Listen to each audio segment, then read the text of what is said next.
Hey, what's happening? Thanks for tuning in to another episode of Let There Be Talk. It is Monday, May 9th, and hope everybody had a great weekend. Mother's Day. Mother's Day is come and gone. And the Kentucky Derby. All kinds of weekend hats were worn, I'm sure. How are you guys? I had a busy weekend. Been working my ass off, so the episode is late. Sorry. Sometimes you just got to say, fuck this. I need to lay down. Get some rest. Refuel the body. And enjoy the house. Stay in. Very rare that I stay in. And you forget sometimes. Fuck it. The house. Some music. Just fucking chilling, as cheesy as that sounds. I was just chilling.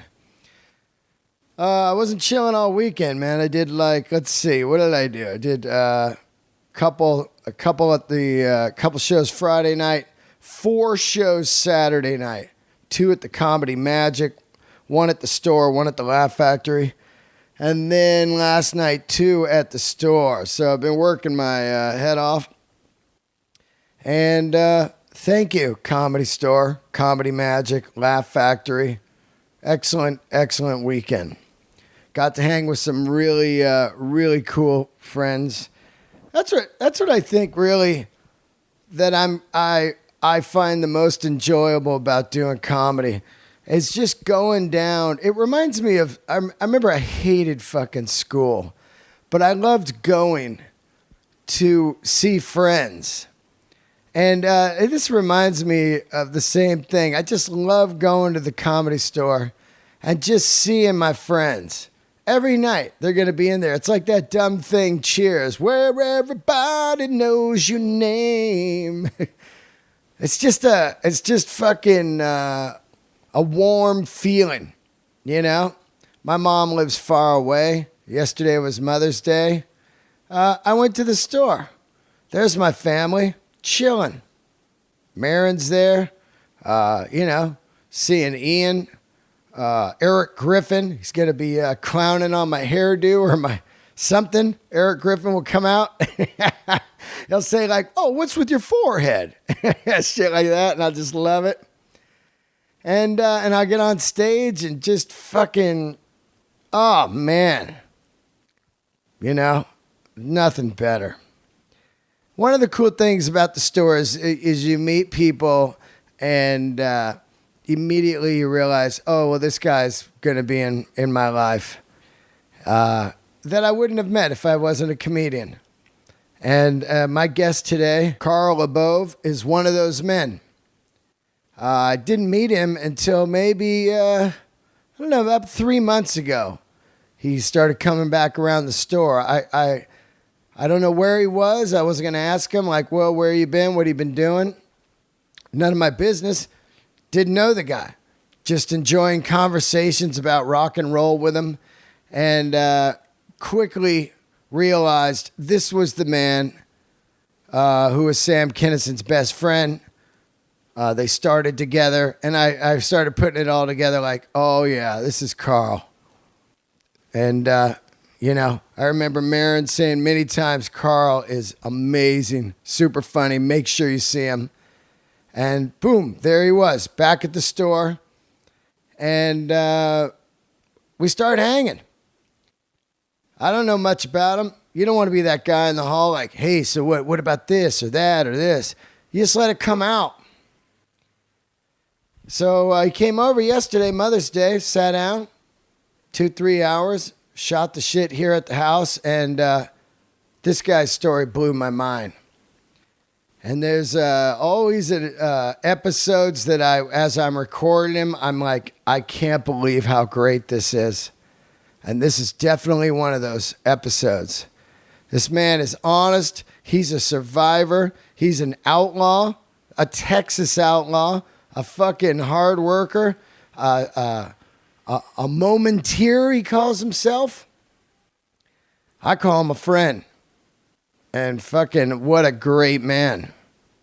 What a great man. This guy's been through some shit. Anytime you think you're having a bad day, this episode's going to make you realize, it's not that bad. I'm going to pick myself up and fucking storm on. Carl is an inspiration, man. I love it. I love it. You're going to love it too. I'm going to get the episode up here real quick. Before I do, Reno, see you next week. Laugh Factory Silver Legacy, May 17th through the 22nd. June 28th through July 2nd, I will be at Comedy Works in Denver. And let's see. Oh, yeah. I wanted to give this a plug again. If you live in LA, May 27th, go see Mother Hips at the Troubadour. What else we got coming up? That's about it right now. Of course, I'll be on in town every night this week. I'll be at the Comedy Store Friday night. I know that date for sure. Belly Room, 8 p.m. And also, the world-famous Secret Show will be this Wednesday at the Comedy Store. Red Band's got it together. Main room again. It's going to be me, Joe Rogan, Red Band, let me get this, Tony Hinchcliffe, Jeff Garcia, Sean Halpin, George Perez, and more. 8 p.m. Get tickets now. The show will sell out. Comedy Store, Wednesday night. I love all you guys. Make sure you go see Carl when he's out on the road. This episode, you're going to love it, man. Tweet it out. Tell people. Leave reviews. Subscribe to the podcast. Get this thing. Keep it in the top 50 by subscribing and leaving reviews. I can't stress it enough. Thousands and thousands of listeners. We're at 500, I think, and 75 reviews. So keep those reviews going. I'm trying to get to 1,000. I think it'd be crazy. Also, leave a donation if you want at, somebody left a donation. I want to give him a heads up. Hold on. Here it is. I found it. Carl Carlson. KC. What's up, Carl Carlson? Thank you so much, Pittsburgh Carl Carlson, for the donation. And when I come to Pittsburgh, Erie, PA, I am going to put you on the list, my man. That is so cool. Thank you so much. Anybody else wants to leave a donation? You can hit patreon.com/Dean Del Rey. Or you can email me. Whatever. Or just listen to the show. You do what you got to do. You got to do what you got to do. All right. Sit back. Let's do a little bit of Carl here playing some guitar. And not Carl the Donator. And let's get into it. I love you guys. Candles lit.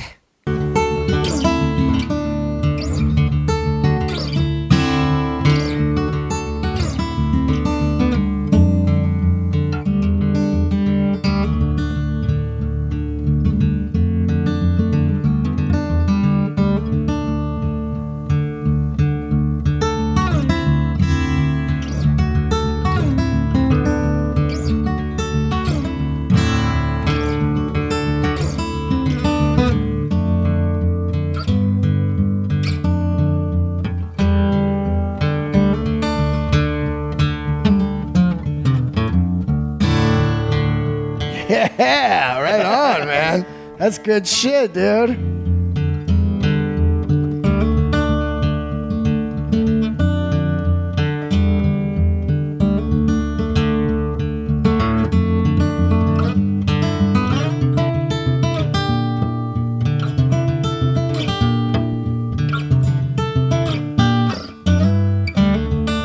Yeah, man. Beautiful, brother. Nice. Here you go, man. That's incredible.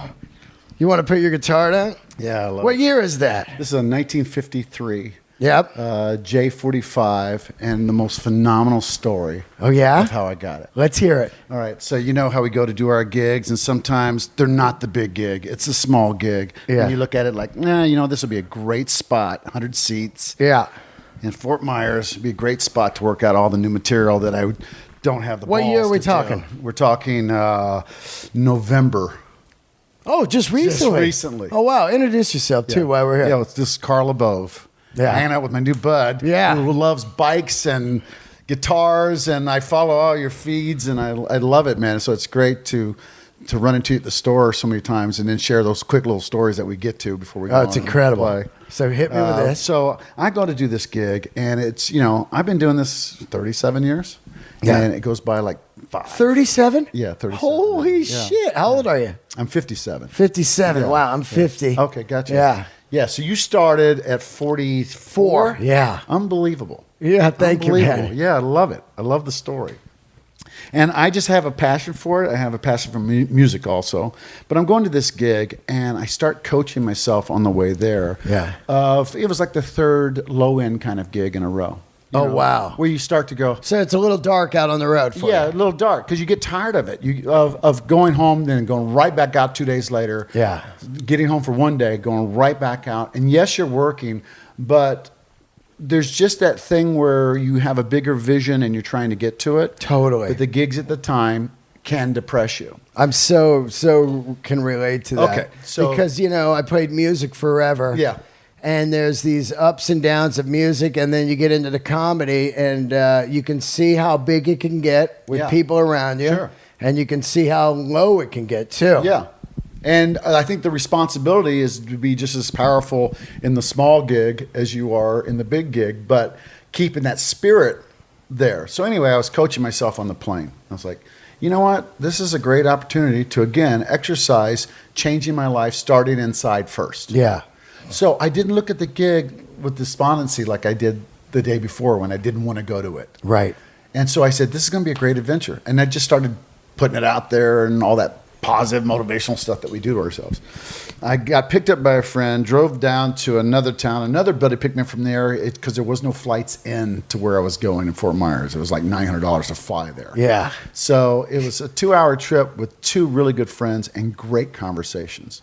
Got there, got into the hotel, went and ate Japanese food across the street. Loved Japanese food. I was raised in Japan growing up, so it put me at peace. Whoa. Came back down, sat down in the lobby of the hotel, and I was smoking cigarettes then, and I sat outside in that little area under the alcove with a cigarette, and I heard gook, gook, gook behind me, and I looked, and here comes this guy in his 80s with this badass hat. Yeah. With a vest and boots and these long jeans. Like a biker? More like a musician. Yeah, He had yeah, that yeah. vibe Like about him. like an old 70s musician? Yeah, Yeah. he just had that vibe about him. And he sat down next to me and he goes, "Now this is a glorious day." And it was just powerful, and he set the tone for a conversation. And you know that T-shirt, Oh, yeah, Folsom Johnny Prison? Cashin? Johnny, Yeah. that's what I was wearing. I had the Yeah. Folsom Prison. Yeah. And he goes, "You like Johnny?" I go, "Yeah, I love Johnny Cash." And he goes, "I knew him very well, him and June. I used to hang out with them, and I'm sure you like Willie." And I said, "Yeah, I love Willie." And he goes, "I played on Willie's golf course about 4 times." Willie's got a golf course? Yeah, he's got his own course, and he's got a Cadillac that drives you to the ball. And he doesn't have a No trunk. golf carts? He doesn't have a trunk on the back of the car. You just throw your clubs in there. No shit. Yeah. And I go, "Oh, that's great." He goes, "Yeah." I asked him, "Willie, what's the par on this course?" And he said, 89. I go, 89? He goes, "It's my damn golf course." Pretty much everyone's shooting for par exactly, yeah. So it just this as we got to talking and shooting the shit with each other, that love of music and stories and outlaws and all that stuff came into the conversation. And he goes, "Would you like to hear a song?" And I go, "Yeah, I would." Now he doesn't know I play or anything. Yeah. And he goes, "Yeah." And he goes, "Would you walk over to my truck? I just drove here. I ran away from home." Wow. I go, "At 80 something years old?" He goes, "Yeah." He goes, "I did very well for myself in life. I've got over 40 patents." Whoa. I One of used to work those for guys. IBM, yeah. Wow. And he goes, "I got over 40 patents. So I've traveled the world being around musicians and those friends of mine, but I had this side life where I made my money. My brother did very well too, but he's got dementia now. So I went and lived with him Yeah. for about a year, and now he doesn't know who I am." So he ran away. So I went, he's with his wife and those people, but I decided to run away. I'm on my own now. Yeah. And I go, well, I'm on my own now. Yeah. Right? He goes, so I'm down here. I'll probably buy this place on a condo on the beach I've always wanted down here in Fort Myers, Florida. So I'm going to go look at it this weekend. So I've been here a week. And as he's talking, people are coming out of the hotel that work for the hotel. And they're going, hey, Mac. His name's Mac. Yeah. Hey, Mac. Everybody knew him. So this congenial guy in his 80s who's really hip and lovable, we just friended up. So he gave me the keys to his truck. I went out there, opened up the back seat, and there sat this 1953 J45. Wow. This is my dream guitar. Yeah. And I was stunned because didn't have a case. Yeah. So I walked it back to him and I go, you don't have a case? He goes, when you run away, you don't grab everything. Yeah. Oh, man. So he just threw it in the back of his car and took off and bought clothes and bought food on the way down. It's funny because the J45, what people don't know, I believe it was $45. That's why it was a J45. I'm not sure if that's true. But it was the blue collar guitar. It was the low end Gibson. It's made of mahogany, you know. Yes. It's not a rosewood. No. It's not a Brazilian rosewood. Of course, they had the J200, which was the nice flame maple one, big body. They also had the Dove and the Hummingbird, which are a couple of my favorites. But the J45 is really what I call the song machine. The blue collar song machine. I believe Dylan wrote a lot of stuff on him. He also played Martin too. Yeah. But go ahead. Yeah. So I bring this piece of history over to him. Yeah. And he plays 4 or 5 chords on it when 4 airline stewardesses walk out as the shuttle pulls up. Yeah. And he stops playing and he looks over and he goes, hello, ladies. How are you? And just starts flirting. Yeah. Right? Some Diamond Dave shit. Oh, yeah. Just a smooth guy. And he goes, Carl, do you play the guitar? I go, yeah. And he hands it to me. He goes, play while I talk, would you? I said, sure. So he hands me the guitar and I start playing. And as he starts to talk, he stops, the ladies stop, and they listen to me play a song. And when I'm done, they all clap. And he goes, you really play? I go, yeah, I love guitar. I love the passion of music, and I've learned it when I was 10. I just love it. And he goes, play me something else. So I played him something else. And we became friends in the 3 days of doing the gig. So by the time I went to do the gig that night, my set was improvisational. Everything that had happened to me in that day, I just let it go and I told it. And I had one of those sets that we search for that happens every so many nights. Fucking magic set. Yeah, the magic set where you're not even there. Yeah. It's just your mouth is floating above. Floating above. Yeah. And you're watching it's heavenly and all that stuff. So I came back, saw him the next morning, and he goes, coffee, 1 sugar, 1 cream. Because I'd go get it because he could barely walk. Yeah. So I'd go in and get it, and we set out. And after an hour or so, he goes, why don't you run up and get that guitar? So I come up and I play for him again, and then at night. So on the last night, I came back, and the last day before I went to the gig, he says, why don't you take that and play it in your show tonight? I said, Mac, I don't play guitar in my show. Yeah. He goes, but you're a musician. I said, no, I'm a comedian. He goes, what? I go, I tell stories. I tell jokes. I express myself that way. It's musical, but it's through my humor, my life experience. And he goes, oh, I thought you play. I thought you were a professional musician. I said, no, I'm a loving musician. I respect it. Yeah. But no, I don't do it in my act. And he goes, all right, meet me tonight for a drink. So when I got back, he was still up because it was late by the time you do the 2 shows on a Saturday night. Right. Came back up with a buddy, introduced him, and we sat there and talked music and life, and he shared some great stories, and we cried. He lost some buddies in Vietnam, so he shared that story with us. And now the booze is talking through him because he's been up drinking for a while. Yeah. And so we go and sit back, and he goes, can you do me one more favor and play me one last song? So I went and found the song that I went and got his guitar, but I found that song that I knew that would touch him. Yeah. And I played it for him and got done. Tears rolled off his chin, and he said, meet me for coffee at 8 o'clock tomorrow morning. I said, okay, because I'm leaving at 11 tomorrow. Yep. Came down the next morning, he goes, I've been thinking about you all night, Carl, my good friend Carl. And he goes, I went to bed with a quandary last night. You know what I do when I got a quandary? I said, no. And he goes, I make a goddamn decision. I decided that I can't play that anymore. I can't put my heart and soul. That thing doesn't express me anymore because my fingers can't work it. Yeah. But you and that guitar have a friendship and a love already.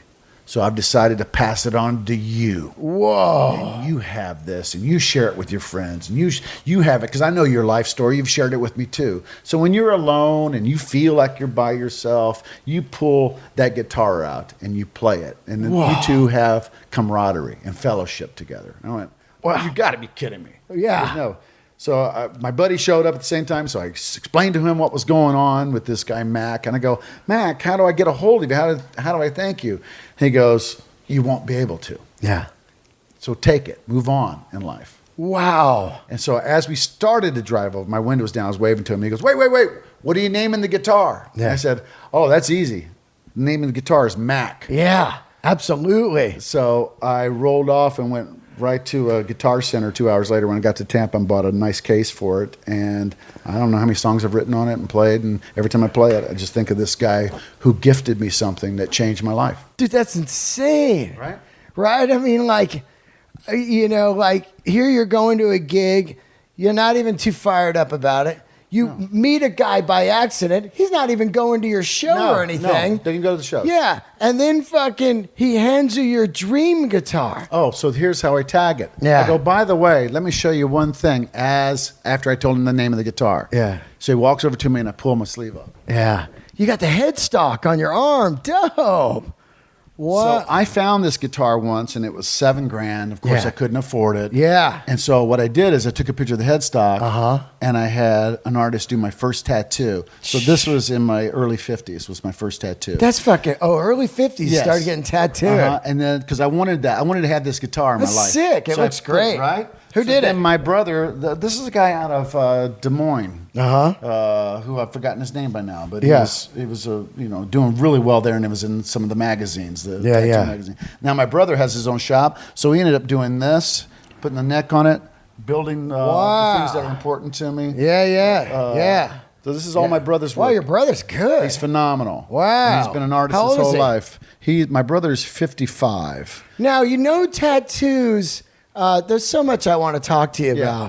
about. It's But if you're ever in Fort Worth, let me plug him. If you're ever in Fort Worth, Yeah. he has Tattoos by LaBove. absolutely. In Fort Worth, yeah. Oh, I'll go there and get you'll one get a from free one, yeah. I want to get the fucking Grateful Dead Steal Your Face logo. Oh, gotcha. Yeah, I think Yeah. I have that on my guitar case. Fucking love it. Yeah.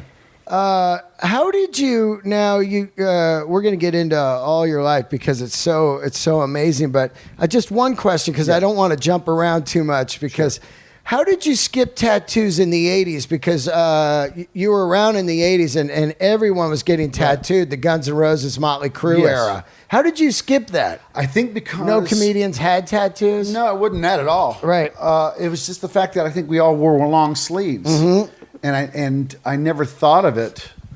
Comics, you mean? Wearing long sleeves? Yeah, like my clothing style at the time Yeah. was puffy pants and Yeah. puffy shirts, 80s look. and really cool belts. I had all my belts handmade. Yeah. So that's where I spent money, like boots and belts. Yeah. That went with those particular clothes. So the idea of getting a tattoo And no one's was seeing. just not. It was not in my mind. And my Yeah. brother wasn't a tattoo artist, so that wasn't something. Across the street from the store, and I have a few tattoos from there, was at the time the most famous tattoo shop on the planet, Sunset Tattoo. Yeah. The guy's name was what was his name? I'll have to remember it. But he was the guy that tattooed all of Axl's famous tattoos. The skull, the cross with the skulls, the My Michelle, Right. the Victory or Death. And he also did Motley and And LA Tommy Lee Guns stuff and and- all yeah, that stuff. yeah. Not the Japanese shit that Motley got Right. later, but it was one of the most famous. Uh-huh. And then I remember I flew down to get a tattoo, stayed at the Riot House, wow. went across the street, got tattooed, drank some booze in the Riot House, then rolled into So the store. you've been doing tattoos since the 80s? Yeah. Okay, gotcha. Yeah.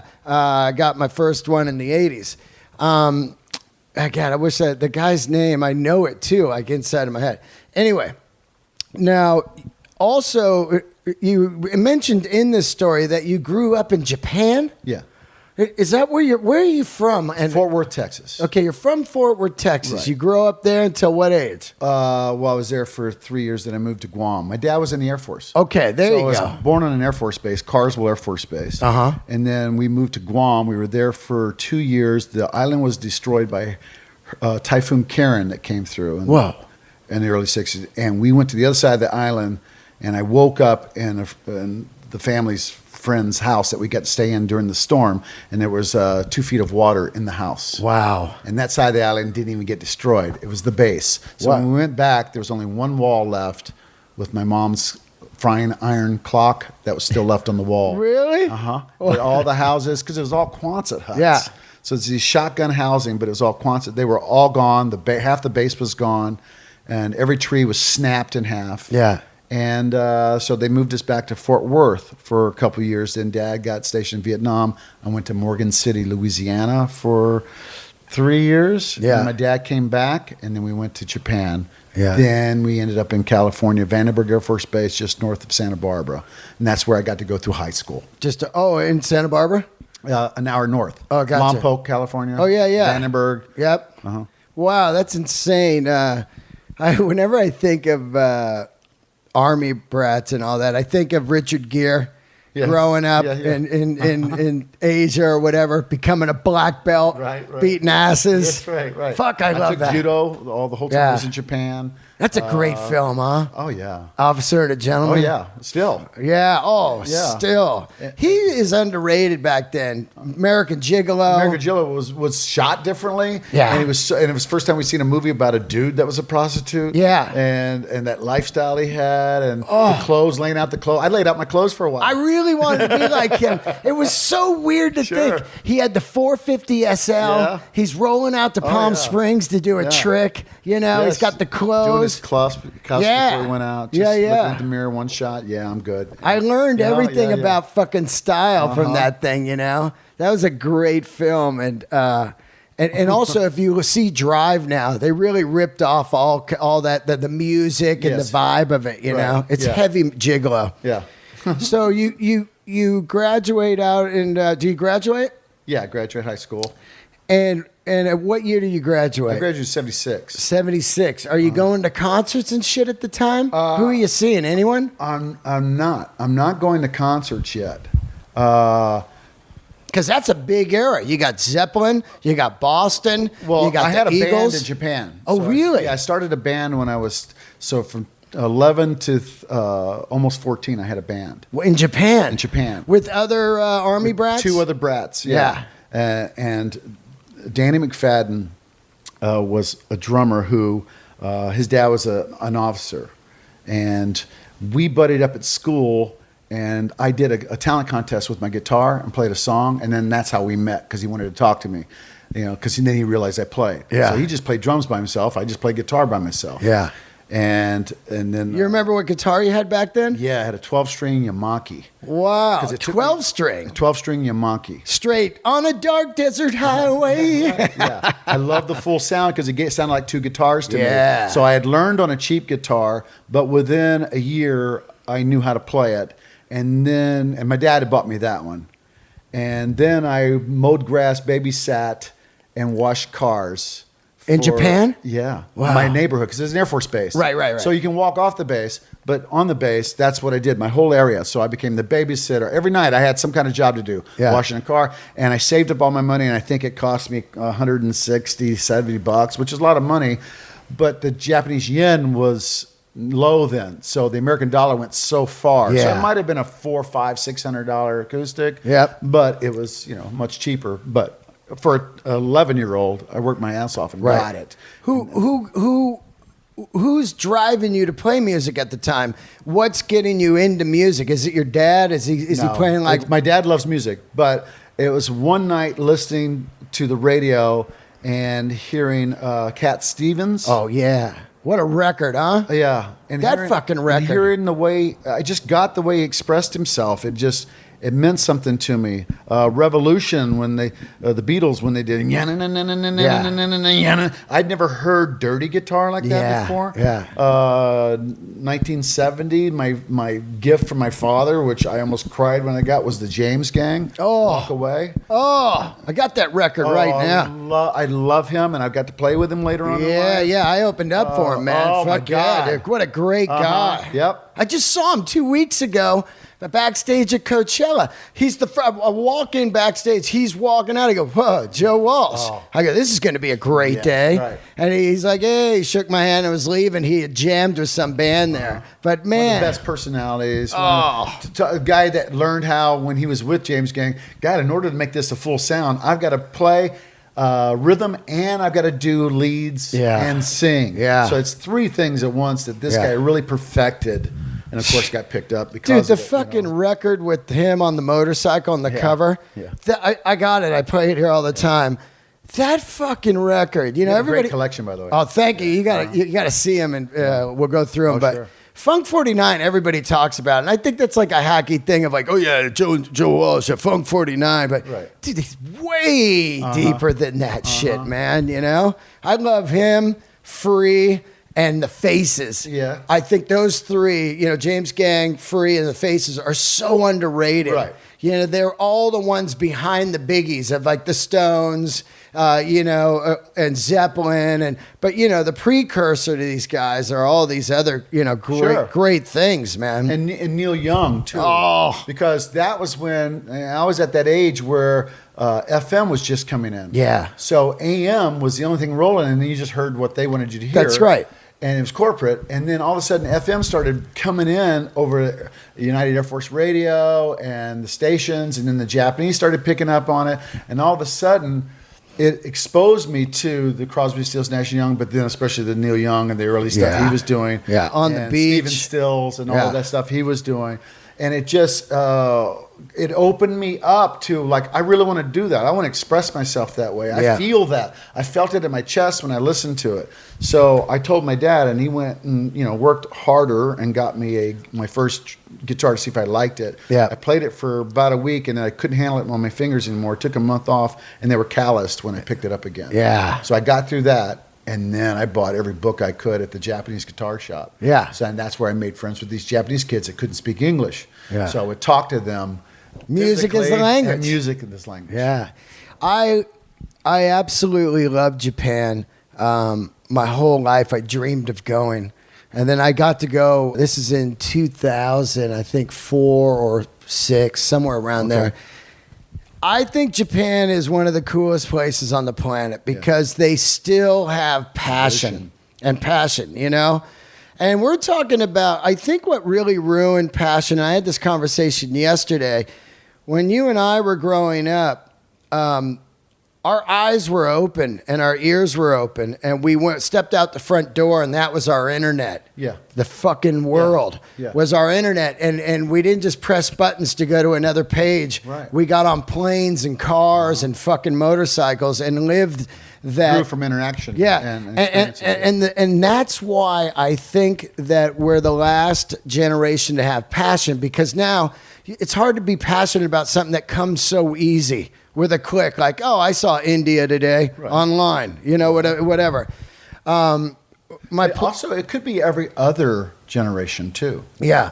You know what I mean? Like our parents were kind of safe. Yeah. They, you know, I don't know if they were all a passionate nation. Yeah, they probably, a lot of, you're right, because a lot of those people didn't even leave the town they grew up in. No. Yeah. No, they didn't. So maybe that was the one spot. And then the next one did the outrageous. Yeah. I mean, we broke into openly smoking pot, creating this new music. People the films. changed. Yeah. No more war, the protests, all this stuff that our generation was tired of.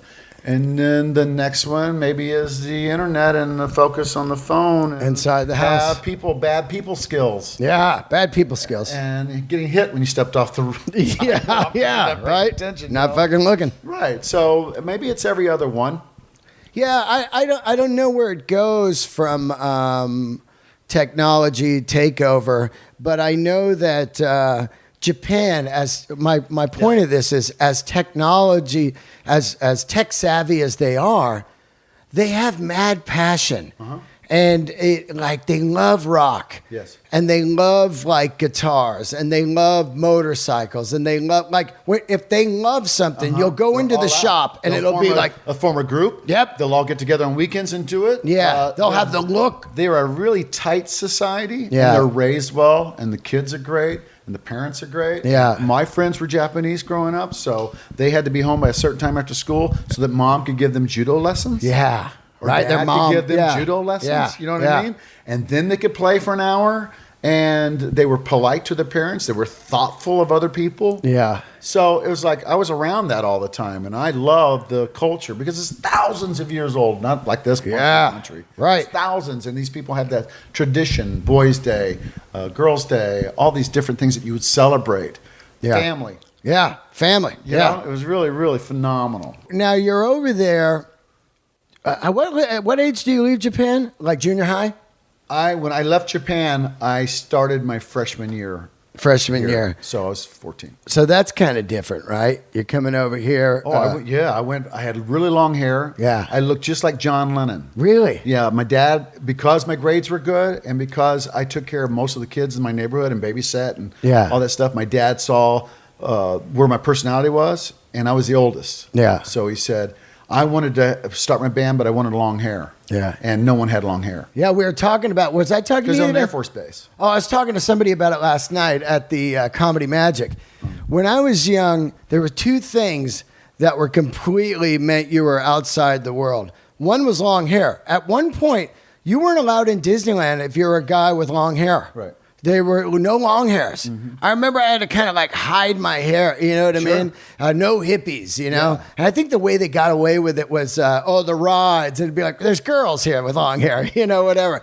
And also, at the time when I got tattooed, once you got tattooed, back then, now, you were like, oh, well, that you're in the other world now. Yeah. You're in the other world. I remember my mom saying, you're never going to have a real job now. And I was like, good. Yeah. You know? Yeah. And so long hair and tattoos. Now, I don't even think I have enough tattoos to work at Chipotle. You know what I mean? I'm not kidding. Right. And they should just have the fucking menus on their neck. Sure. Yeah, turn around. I'll have that one. Number 8. The one under your ear with the avocado. You know what I mean? It's like, but back then, it was really, really radical from Vietnam all the way up. Me growing in the Bay Area, all the hippie stuff and all that.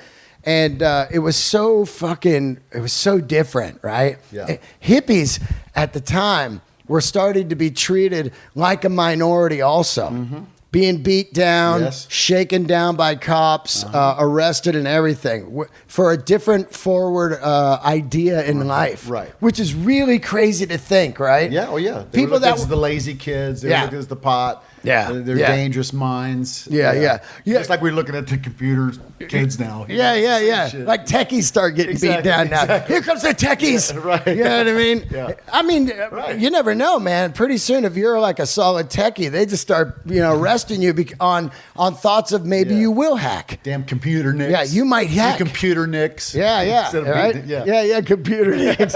Hanging out at city lights where there's no books anymore. Right. What are you reading? Some contraption in your hand? Yeah. Right. Yeah. But so you move now. My question I asked you earlier was, when do you start going to concerts and who are you seeing? Oh, I am listening to. I'm a radio freak. Okay. I got into acting school here in Los Angeles, so I drove the 4 hours back and forth twice a week here for acting school while I worked at a country club, cleaning bathrooms and bussing tables to prepare that place. So I never had a thought of wanting to go to a concert. Right. That's really weird to me because it's such a fucking thing. Like I've got to see these guys. I always loved the albums, and and then I had my 8-tracks. Yeah, 8-track, of course. Yeah, I had my 8-tracks. That was the worst format ever, right? Volkswagen, I had my Bug. What'd you have, a Bug? Yeah, I had what year? Bug, 70. 70? I had a 70 and a 72. My buddy Jonah Ray just got a Bug. Wow. I think it's one I've never seen, and I'm a Bug freak. Yeah, me too. This I think it was 72, and it says on the back, Volkswagen. Oh shit! What's it say? I got a picture of it, but it's an automatic. Oh, it says automatic stick. Yeah. I'd never seen this model. Yeah, automatic stick. Crazy. Yeah. But it's got cruise control too. Isn't that weird though? It says Volkswagen automatic stick, and you could tell they had just came up with the logo. It was almost too long for the trunk. When it starts to hit the tire. Yeah, which is amazing. I went to Germany to the Volkswagen plant, and I knew my mom had a Bug when I was growing up, and everybody had a Bug growing up because it was My aunt had the double window ovals. Oh, that one's so rare. I know. Big time money now. Yeah.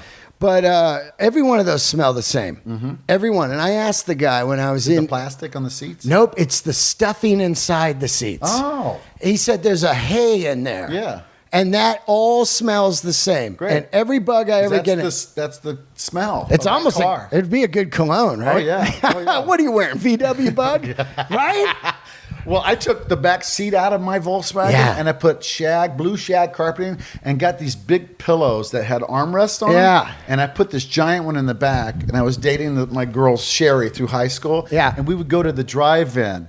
And that was our car, because I'd bring popcorn and candy and all this stuff in there. And we get in the now big back seat, fold the front seats down, put our legs up, and watch movies and have food and make out with our giant pillows. Yeah. You know, high school juniors and seniors. The drive-in is God, right? Yeah. Oh, yeah. Now, I always think that some hipsters are going to open one in fucking Silver Lake and make a fortune. They did in Fort Worth, Texas. They have one that's really hip that people go to now, that my brother and his wife That shit's went to. great, right? They said it was a great experience, yeah. Now, I wanted to ask you something. You said you start going to acting school, and I wanted to know, you're in the 70s. You graduated, what, in 76? 76. Why are you going to acting school because you're so into rock? I would move to LA. I'll tell you why. Yeah. Because I'm an athlete through high school. No one knows I don't have a band in high school. Oh. It's just my thing. You abandoned a rock. It's my thing I do in my room. Yeah. I've always played. But a room rocker. Yeah. Yeah. None of my friends know. So I'm constantly buying albums and learning to play with them and try to create the same sound they are. Yeah. But I'm also playing football, baseball, and I have all my friends. Are you any good? Yeah, I'm decent. Decent. I'm small, skinny, but one of the faster guys in school. Right. So it's speed for me. Right. But I'm also class clown all the way through high school. Yeah. So I still get letters and tweets and stuff from my friends going, you know, the best shows all the way through school was the back of the bus on the way home after winning a football or baseball game. Because I would reenact the whole game. I would do everybody on the team. Yeah. And I would do the opposing players and what they must have been thinking and so forth. And I would create what I now do. Yeah. But I was doing it then on the bus. I was doing that. I think every comedian was kind of that person. Yeah. Or they were like maybe an introvert and then became later. But for me, I could imitate my my metal shop teacher. Perfect, his voice. And I would do him sometimes and people would shake because he was a real mean dick. His name was Mr. Edwards. So you'd bark down the hall? And I'd always be like, all right, get your goggles on. And you know, and they would like, oh, and they go, fuck you. You know, I could do guys. Now I'm not good at it because I don't practice it anymore. Right. But when you're young, you do stuff to that make. was the door that opened. That's for how. you then. Yeah, that's how you can meet chicks and stuff, make them laugh. I always did Murray from Caddyshack at Carl. Oh, yeah. You know, I could do him, and I knew all the fucking words. But yeah, that is the gateway into getting some friends. Making them laugh. Learning how to work an audience. Learning all that stuff that, you know, that was just a prequel for it. But I think moving around so much, I was always the new guy. So that was so my you way needed to break quick. the ice. Yeah. Because that's a weird thing, right? Moving around a lot. You're a new kid. No one knows you. And they've been there 2 years or 3 years already. They're all friends. Just clicks. It's a lot like starting at the Comedy Store. Holy shit. You just roll in the new students him. Fuck him. Yeah, and then you got to make them laugh. Got to make them laugh. That's right. That's right. So at this point, you're going to acting school. Go ahead. Oh, so my teacher calls me a month after school. Everybody was going to go to Allen Hancock College. Yeah. It's a small college, and we're all going to go play football and baseball. And I went, maybe I'll do that too. I didn't have a plan. Yeah. Teacher called me 2 weeks after school and said, we're doing a play downtown. Carl, you were in one of my classes. I think you'd be really good in this play. Why don't you come and audition for it? Wow. And I went, because it was what my thing. Of course, we know who's in plays and stuff. And I'm not educated in this at all. I don't want to do it. You're a jock. Yeah, I'm a jock. It's that jock mentality of like, oh, the drama class, you slap him on the head. So he asked me to come down and do it. So I do it. I met the coolest people. I audition and I get it. So it's the lead in this play called Once Over Dune Lawn. Right. That ran for 3 months in our town. Wow. So now I'm surrounded by 6 women and 2 other actors, and they're both the radio guys in town. Yeah. So they're also in the play. Well, I'm the lead. I'm on stage from scene 1 till the end. And you've never done a play or anything? Never done it. Now, my experience is class clowning. Yeah, right. And you're memorizing this play and shit. Yeah. Is it fucking hard? No, it's because I'm peppered in throughout the thing. Besides my initial lines, I'm the comic relief all the way through the thing. Oh yeah. So because I'm in a nut house, I'm on pills. So I'm saying the things that are wrong to everyone. It's like Cuckoo's Nest or something. Exactly. It's called Once Over Dune Lawn. So I do the play, and when I get done with the play, the director of the play says, you ought to act. And I'm real good friends with a school in Los Angeles, and here's the address. I've already called the woman. If you can, go audition one of these 2 Saturdays that's coming up. Yeah. What's the name of the school? Theater of Arts Actors Training Center. Gotcha. Still around? I don't think so. Right. I don't think so. But I went and told my mom and dad, we were having dinner, and I was telling my mom and dad, my mom is agoraphobic. Yeah. My mom is afraid of what everyone thinks. Oh. My mom is that scared woman who stays in a house. Still alive? No, we lost her. Mother's Day today. Yes. Yeah. And I thought about her, and I have a story for her later that we went full circle in life. Yeah. But she's at the table. I'm telling the story about doing the play. My father is Mr. Personality, a new joke every day, loves comedy albums and music. Quick question on your father. Go ahead. He fought in Vietnam? Yes. Did he come back fucked up? No. No. Did he ever When talk? I say fought, I'm sorry. Right. He fought to get out of there, but my dad, I found out, I thought he fought. Right.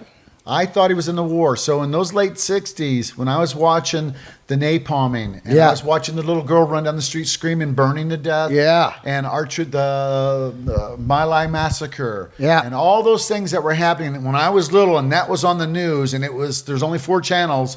That's what you were glued to. Is, oh Yeah. my God, my dad's there. My dad's in that. Yeah. That's what I knew as a little boy. Found out later he could type 100 words a minute. He was in a communication squadron. Wow. He was But it's good though. miles away from the It's good. action, but Did he ever talk to you about Vietnam? You know why I ask yeah, you? he talked about missing us, Right. and I talk to people. I still trip out on how people that fought in Vietnam were treated like garbage when Yeah. they came back. Yeah. It really blows my mind Yeah. still that they were blamed and not the presidents. sure, and just stuff. like this one and the Bush one that started Same, yes. 10 years ago or more. How these guys, yes, they're our heroes. Now it's common knowledge to call them heroes, Yeah. because they're plucked from their lives and thrown over into something that's not their decision. Yeah. And whether or not they're gung ho about it or not, it's still their job and duty if they Yep. sign up to get the education, but if war breaks out, or a president that throws them into something that they've just got to do. Period. Yeah, it's still such. You think about They were the forgotten guys, the Vietnam guys, because it was such a disappointing, ugly war, and It we just- were overconfident. nobody even knew these what it guys was had for. Tunnels and Yeah. all the stuff that they ended up having, because Yeah. they had to work it their way, Yep. just like these guys are working it their way, making it street combat. and all that Yeah, stuff, yeah, you know? yeah, yeah. Just So- fucking. It's crazy to think how you just said that's all you saw on TV, and I really, really think about the same thing of growing up, and the 3 channels we had. It was Right. really like 5 because Channel 2 in San Yes. Fran was just like the Fuzzy? local channel. Oh. No, it was a local Oh, okay. channel, but yeah, it was Vietnam. It was Manson. It was the SLA Patty Hearst kidnappings. It was the Jim Jones Guyana grape to Yep. People's Temple. And it was the gas wars, the Ayatollah Khomeini. Yeah. All of that was just massive negativity. Yes. And it was really incredible that you could see why the art was so good. It was some of the darkest fucking times. And I really trip on it now, how fucking dark that was. Oh, sure. I mean, Like- it's all we saw. It's what we went to bed on every night was that digestion. It was crazy, right? Especially, I think, those late 60s when you saw the protests and, of course, the Kent massacres. Kent massacres. And those things where you go, God, these are 18-year-old kids Yeah. being shot and destroyed on our streets. Yeah. Because of flower power and those guys not listening. I was a little boy and I was getting it, and living with grandparents. Yeah. Who just watched it every night. What's going on in that world out there? Yeah, living right? all quiet in a little country road somewhere, all by yourself, and you're the oldest of 3, getting it, knowing that your father's over there. Yeah. Is why you're seeing that, And then he would send little reel-to-reel tapes that were an hour long, where you get to talk to each one of us kids. Really? Yeah. Reel So to we reel? got Like those little cassettes. Yeah, the little ones, the Yeah. micro reel to reel. Like, Yes. wow, and you'd put So it you on and hear your him? dad's voice. Yeah, and we'd sit there and cry and listen to Whoa. him talk and tell us how much he missed us and what happened that week, and the people that were coming in through the base. The president was coming through at the time, and Was your mom going crazy that he was gone? yeah, they ended up divorcing. Wow. So they divorced when I was 8, and they divorced again when I was 18. They remarried again? They remarried. So by the time he came back from Vietnam, Yeah. they remarried. So they divorced during Vietnam. Yes. Does your mom start seeing another dude? Is Yes. that why? Right. Yes. He's gone too long. Yeah, and whatever personal problems they were having at the time, which Right. I know about now in life, but I Right. didn't know then. Right. All I know is this guy started coming over, Yeah. and my mom was dressing up. Wow. And she was leaving, and my grandparents had to watch us, and they always tried to put us to bed, but I fought it. I knew something was going on, so Yeah. I'd sneak up and go to a window and watch some guy pick her up in a Buick and drive off. And, Did you have resentment? oh, yeah. Yeah. I didn't know that my parents were I didn't know what that meant. She didn't want to say. So I didn't, she didn't and- explain anything to me. And that's a world back then where divorced was embarrassing. Oh, yeah. Remember that? Yeah, 60s, it was like, whoa, loser family. Oh, yeah. 70s is when it became mainstream. Uh-huh. None of my friends Right. had their parents yeah, except they had a one. series about Yeah. divorce back then that was big. Yeah. Exactly. The So first one, yeah. it's Family, just, I think it was. yeah, it's so Yeah. strange, you know? So you start going to act, you get into the school. Yeah, I get accepted into the school. My dad drove me down here. I got accepted into the school, and then he took me and got a map of the Stars homes, and we drove all the way up to the mountain, and I wanted to go see Jerry Lewis's house. Dope. Now, what gets you into comedy? Your dad, he's listening to comedy? Yeah, and movies, watching the movies. At that time. Peter Sellers was the first guy. Pink Panther?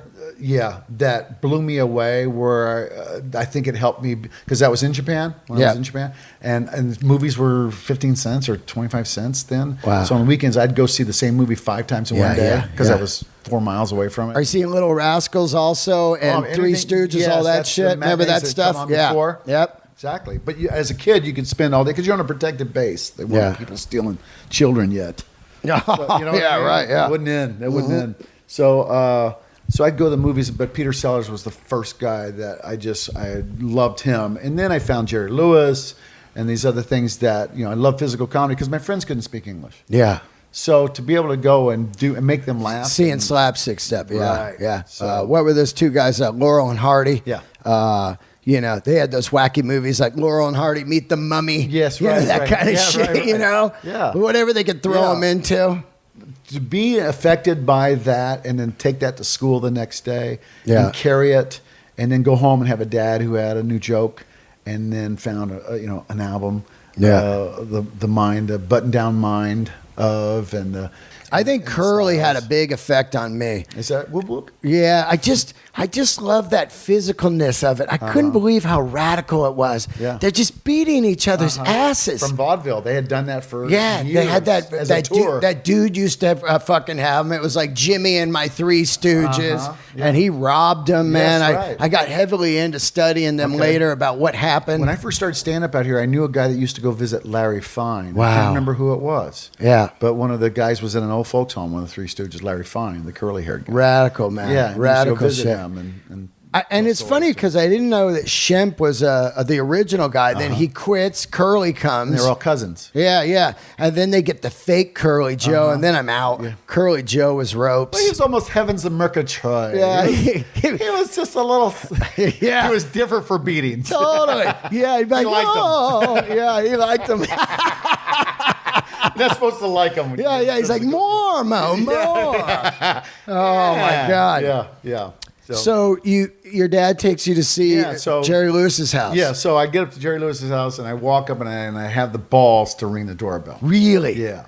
Because I want to thank him because he made my family laugh, me laugh, Yeah. and my grandparents laugh. Yeah. So that meant something to me. So here I am. I just got accepted in this acting class. And so I rang the buzzer and this lady, hello. I go, hi, is Mr. Lewis there? She goes, he out of the country. I said, okay, well, just... all right, thank you very much. And I turn around and I hear ka-tuck, ka-tuck, ka-tuck, ka-tuck.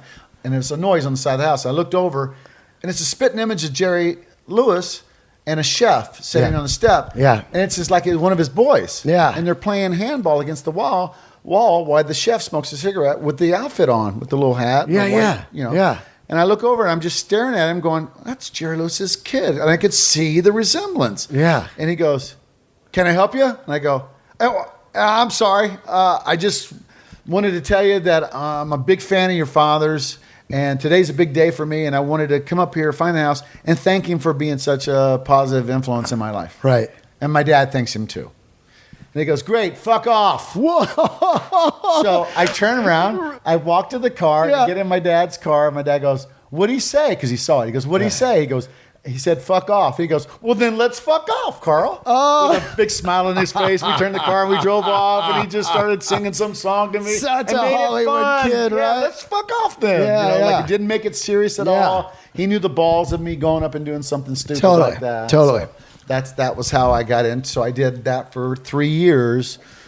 Made money, did a movie called High Riders, Yeah. and I starred in that film. I think I made $18,000 and got into Screen Actors Guild. What is High Risers about? High Riders, and High how did you Riders get it? is a biker film. Whoa. I got it. What through- year?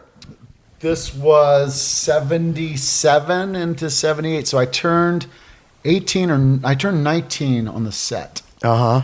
Mel Ferrar, Ralph Meeker, Roger Hampton, Neville Brand, really big guys. Yeah. And they were in the film, but the star was Darby Hinton. He was the little boy on Daniel Boone. Yeah. So he was 21 or 22 now. Wow. So it's about 10 years after his series. High Riders. Now, High Riders. Is this because, because, you know, I did a Tarantino film, Okay. Hell Ride, Biker, Yes. with Larry Bishop, Yes, Michael Madsen, right, Hopper. right. And Larry Bishop was in all those early movies, the biker ones. And as I was starting to do the film, Larry Bishop would tell me about these biker films. I never knew this, but Dennis Hopper, before Easy Rider, was in some biker films. Okay. It was just kind of a genre. Yeah, Okay. genre. Like a B film Yep. kind of vibe? Yeah. And they were basically, and he showed me one. I think it's something called like, Devil's Angels or something, you know. Yeah. But there was a shitload of biker films made back in the 60s. They just make them like Westerns. Right. You know? This is Graydon Clark Productions. Yeah. So back in the late 70s, and they did a lot of decent B films, I guess. And what was it about? And it was about a biker gang. And I was one of the 3 guys who had a car in the biker gang. Yeah. And they raced. You didn't get to ride in the movie? I did during the breaks. And we would go to Malibu because we filmed out in What Malibu. a bummer, though, right? So I rode the bikes. Yeah, no. Yeah. But in the film, our lead guy of our gang races a rich kid in a money race. That's how we made money. Kind of like Two-Lane So Blacktop. our 3 cars were race cars. Yeah. So he raced a guy in a race, and the guy got killed. The kid got killed in an accident, and his father was the richest guy in this town and sends the cops and everybody after us to kill us. Right. So that's the premise of the film, is us. How long was the shoot, and where did you shoot? We shot out in Malibu, Yep. out in Malibu Ranch. Dope. And the film, I think, shot for a month. So I shot for 2.5, 3 weeks. Now, you got to be tripping out. Oh, yeah. You grow up. It was a year after acting school. I turned 19 on the set. And here you are on a fucking film. Yeah. Is your dad fired up? Oh, absolutely. They came to my birthday and got to meet Neville Brand, who was Right. like on the Tonight Show all the time. He was Yeah. a war hero. He was a big actor. Right. He had a great voice, and he had a beautiful car, like a vet, and it had Nev 8 on the back. Nev, the number 8. Yeah. And I go, and we'd hang out in his trailer, and Yeah. I was the kid. You know, Yeah. He'd look, come here, kid. He goes, I go, what's Nev 8 mean on your car? I know Nev is Neville, but what's Yep. Nev 8? He goes, Nev 8's pussy.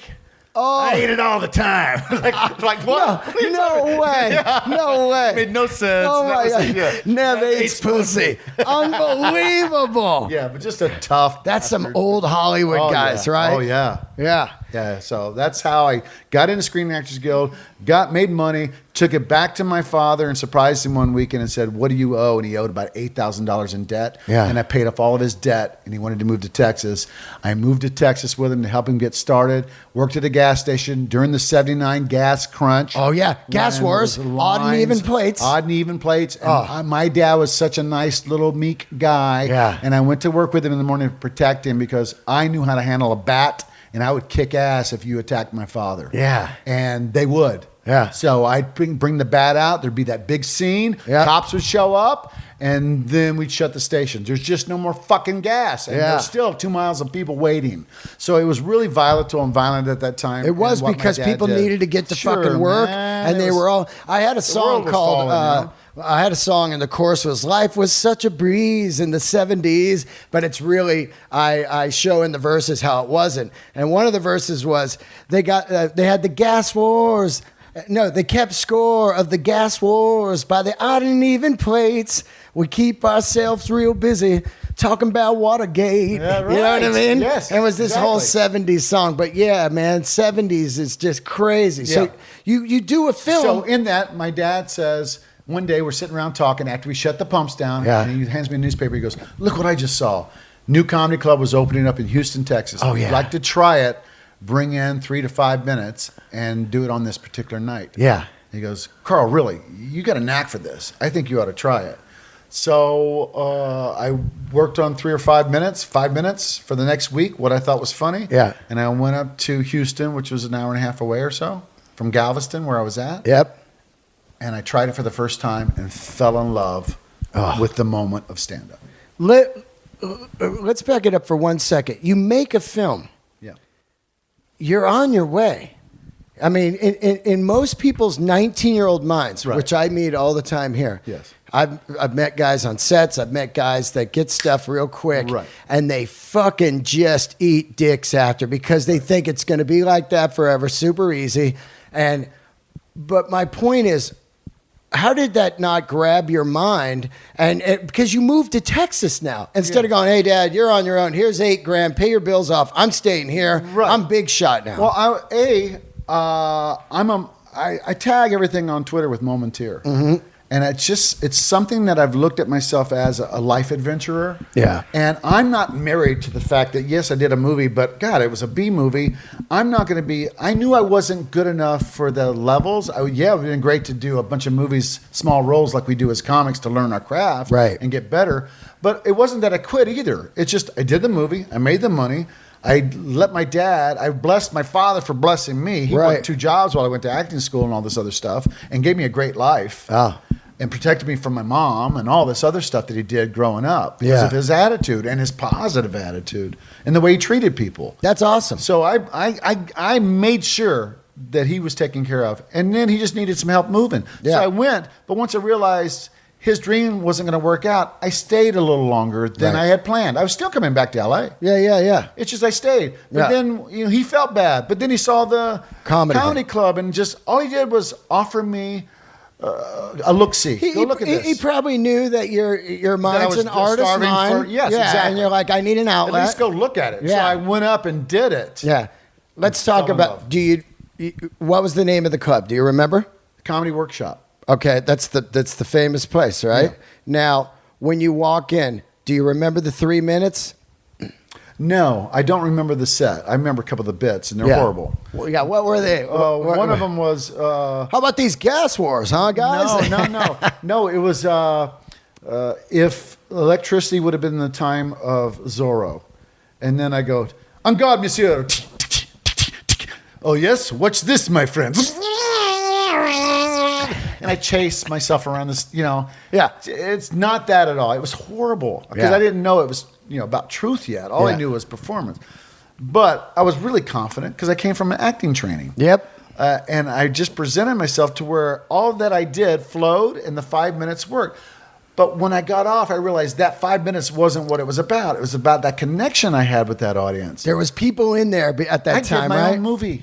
Yeah. I wrote my own little movie and I just performed it and I got instant response for it. Yeah. That's what I saw. That's what I fell in love with. Yeah. From 3 years of acting and all this stuff. I saw that. And I went, that's where it's at. That feels so perfect. That's what I always say to people, man. They go, like these people, they want to do comedy as a springboard to get into movies and TV. And I go, you don't understand. Once you do movies, it's so fucking boring. You're in a trailer for months at a time. Right. Then, they take it somewhere for another 6 months and edit it. They might edit you right out. If you are in it, maybe they make you look shitty or you're only in it for a minute now. Right. And then it comes out for a weekend and it's fucking gone. Yeah. With comedy, you fucking work at your house. You go down to the store. You step on stage. Boom. It's fucking on. Right there. What you wrote that day, you get an instant response to whether it's good or not or whether it needs to be developed more. Yeah. Or, like sometimes you've woke up with dreams of bits and you get to do them. Yeah. And know? it's fucking incredible. Yeah. You're just like, wow, this is on. And like you then said. the magical shows that we talked about earlier. There's places where it's so out of body.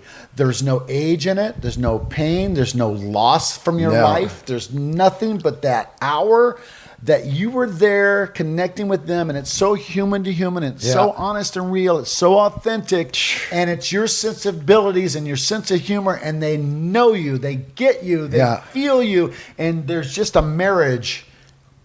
There's no time. Time disappears. Yeah. They forgot everything in their lives that had ever affected them. They forgot about their kid who won't go to school. They forgot about the child that they lost. They forgot about divorce. They forgot about ugliness. No money. That happens. Yeah. Being broke. And for that hour, they're lost. It's insane. And you are too. It's insane. I can't explain the feeling. I had a girl on a couple of days ago. She plays music, and I played music 25 years. And I said, I've done a couple thousand shows playing music. Yeah. One run was 3 years, 636 gigs on tour. Out of my entire life playing music, I can count about 5 of those gigs on my hand of magical music gigs. Yeah. Comedy, I've done over 3,000 shows now in the 6.5 years. Out of those 3,000, I would say probably 1,000 were magical like that, compared to 5. Sure. Because that's when I knew this is what it's about for me. Right. There's no things to line up. The 4 band members have to be in tune and fucking all and not having a bad day. Yeah. The audience has to be good. Right. The sound system has to be good. There's a lot of variables. There's so many variables, you know what I mean? With comedy, when you hit that, like you're talking about, the 1 hour light will come on, the 45-minute, 50-minute red light will come on, and you'll be like, are you kidding me? I've only been up here 10 minutes. Yeah, like, what are you talking about? Flew. Yeah. You can't believe what that feels like. Look, I got goosebumps. I know. I can't believe That's passion. it. I mean, I have loved this since I was 19 years old. So you step in, you do good, and you walk out. That's what happened to me, and you're bit like a motherfucker, right? Yeah, I absolutely bit. And you walk out. Did your dad go with you? No. No. You're 19, 20. Yeah, you just go turning in. 20. And were there anybody in there, other comics? Yeah. That you meet? There's 12 of us. And right away do you say, I'm doing this, and start saying, how do I go? A guy came up to me and said, are you coming back next week when we do this again? And I thought he was the owner. Yeah. And I said, yeah. Yeah. And he goes, great. He goes, because I just met 2 other guys, and they're coming back too. And, hey, watch me. I'm on next. Yeah. And that was Kinison. Unbelievable. Wait a minute. Yeah. So the first night you do comedy. Yes.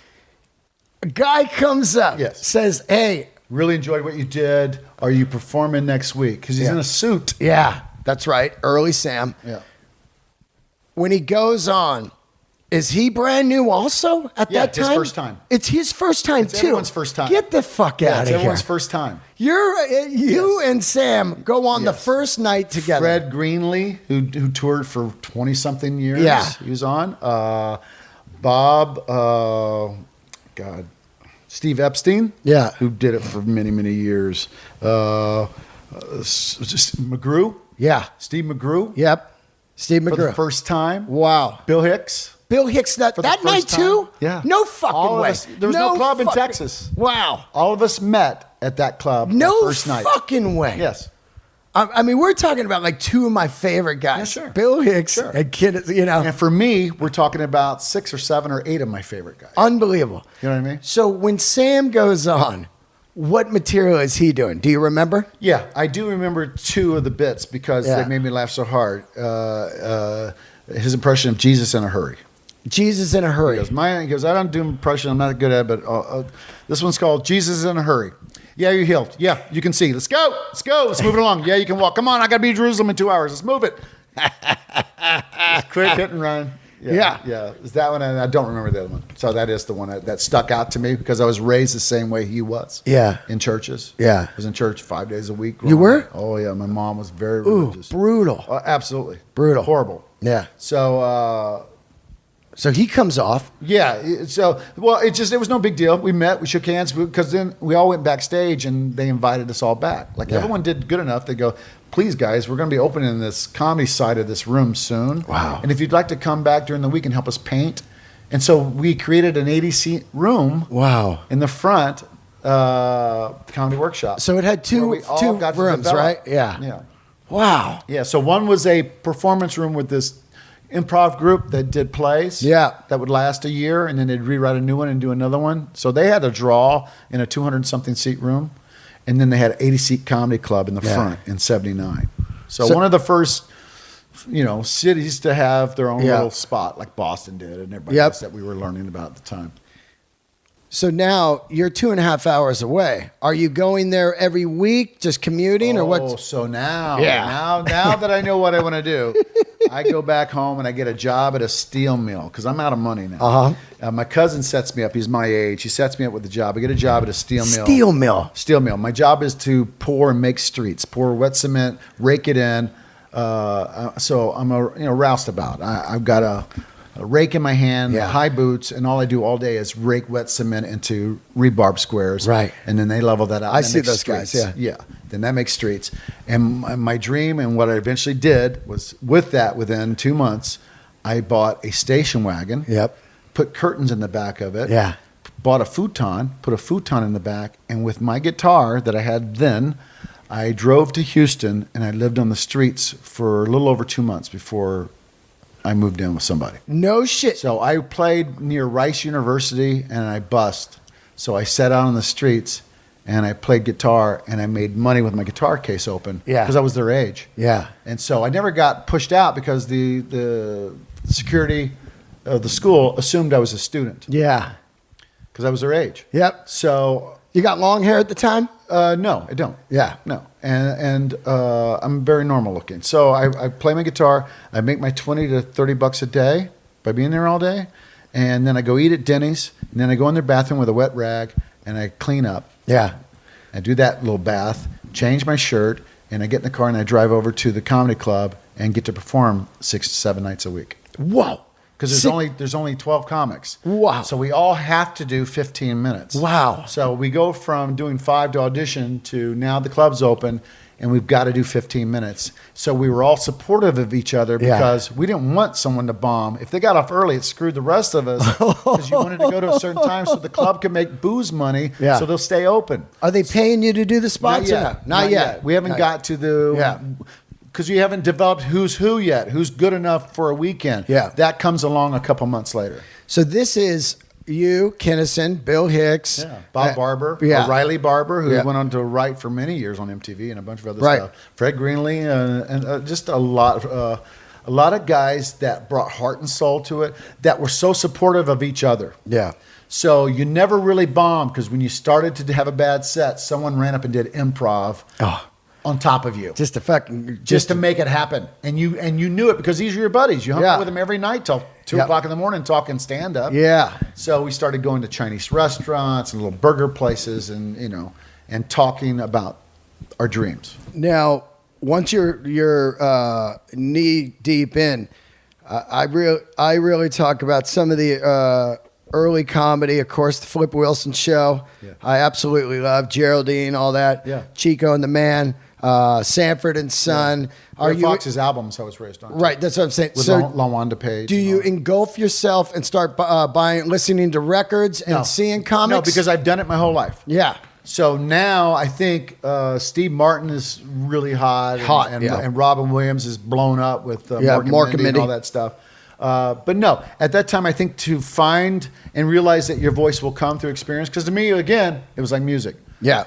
So when I went up there, I made my mistakes, in front of a crowd for a year. Before Kinison and I decided to move to LA. Okay, I've got a big question here that I've heard over the years. I saw the Bill Hicks documentary, incredible. Yeah, absolutely. I worship Kinison. When you guys decide to move, I heard a story where Bill's coming to, Bill Hicks. And at the last minute, the day you guys are leaving, he says, no, he's not going. Is that true? No. Bill was already here. Okay, he was already here. He was already here. Because I heard that there was a rift between Bill and Sam. There was. Okay, what was it about? They were supposed to move together is what I heard. No, it was separate. It's just that Bill had moved out, and I think Bill, for a young guy, knew that Sam was a very dominant character. Right. And I met Sam. Super alpha male. Yeah, and I met Sam the week I did stand up. And then a week later, my father came out of the closet. Whoa. Wait a minute, man. Right? You know, I can't even believe your stories. They're incredible. Yeah. So your father is a gay man his entire life. Right. In the service. Yes. He has a wife. Yes. To can't to hide Seven it. brothers in the South and a sister, and they're all Korean War heroes, and they're all men's men and all that stuff. My dad was the nicest guy in the world and the most courteous. And no wonder he classiest. was down for you in the arts. Yeah. You know what I mean? He was like, yes. Yeah. I knew all the words to Macho Man before all my friends did. Wow. Now you meet Sam and then you come home and your dad says, I'm gay. How does this happen? My mom tells me because they're separating again. Oh, yeah. And my mom just goes, your father's a fag. Whoa. He's a fag. And I went, what? What do you want? And I didn't quite get it. So when my dad came home, I said, what's going on? And he said, I've been hiding a lie my whole life. And, wow. And I love you. And it has nothing to do with you and your brother and sister. If I don't do this, I'm going to die. Yeah. Wow. And you mean by killing himself? Or die as a human being by staying in something that's not real. It's incredible to think. And this was before, this was not when it was dude, cool. You don't have to tell me. I know what's going on. Right. You know, I am one of the most insane. I can't stand homophobic people. Yes. And I grew up around gay family. You know, my uncle was gay. My cousin was gay. Right. I grew up in the Bay Area. Right. All of San Fran was gay. It was very out in the open. It never even fucking phased me at all. Raised around it. And I really, really sympathize for people that had to hide who they are at anything, a religion, sexuality, anything. Couldn't be himself. Yeah. That's so crazy. He wasn't himself his whole life. But just think, you have to sleep with a woman to hopefully not get beat down in the South. That's why they divorced years earlier. Yeah. Is because he told her he couldn't do it anymore. Wow. He didn't want to. Oh, I got you. So she went and dated. She did her thing.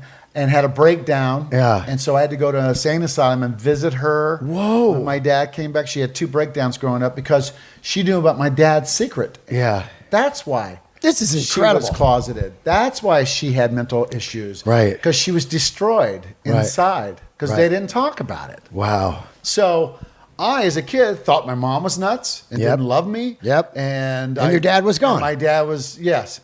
Wow. So when we get to work all these things out, and that's why I was thinking about today's Mother's Day as we record this, but when I was thinking about her last night as I went to bed, I missed her because I got 2 weeks with her before she died 3 years ago. Wow. And I talked about all this stuff with her, and I thought you didn't love me. And she goes, I was afraid. I was afraid to love anyone more because your father...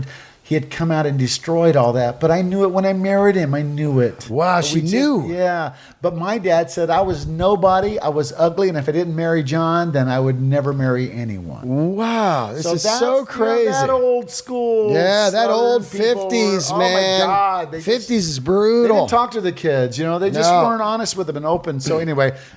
I got to tell her, where I thought she was coming from my whole life and how I had prejudged her. Yeah. And she told me her human side. Wow. And I was molested by an uncle. You were? For a year and a half when my dad was in Vietnam that lived in that house. Whoa. And I told my mom when I finally had the words for it, when I knew my dad was coming back from Vietnam. Yeah. And I shared that with her, and she didn't believe me. She made me pray for 2 hours and spanked me. Whoa. So at that moment, at like 8, I made a decision there was no fucking God. Yeah. I was never praying again, and I would never tell anybody my problems because they don't fucking do anything for you. Wow. And after that, I cut my mom off. I can't believe you're alive. I can't believe you're alive because you're spelling all the fucking the perfect things, the perfect storm of suicide. But I found the outlet. I found stand-up. I found truth in stand-up. Yeah. I found truth in phenomenal friends growing up. Yeah. And I've been fucked and hurt by so many of people I trusted, including Kinison. Yeah. But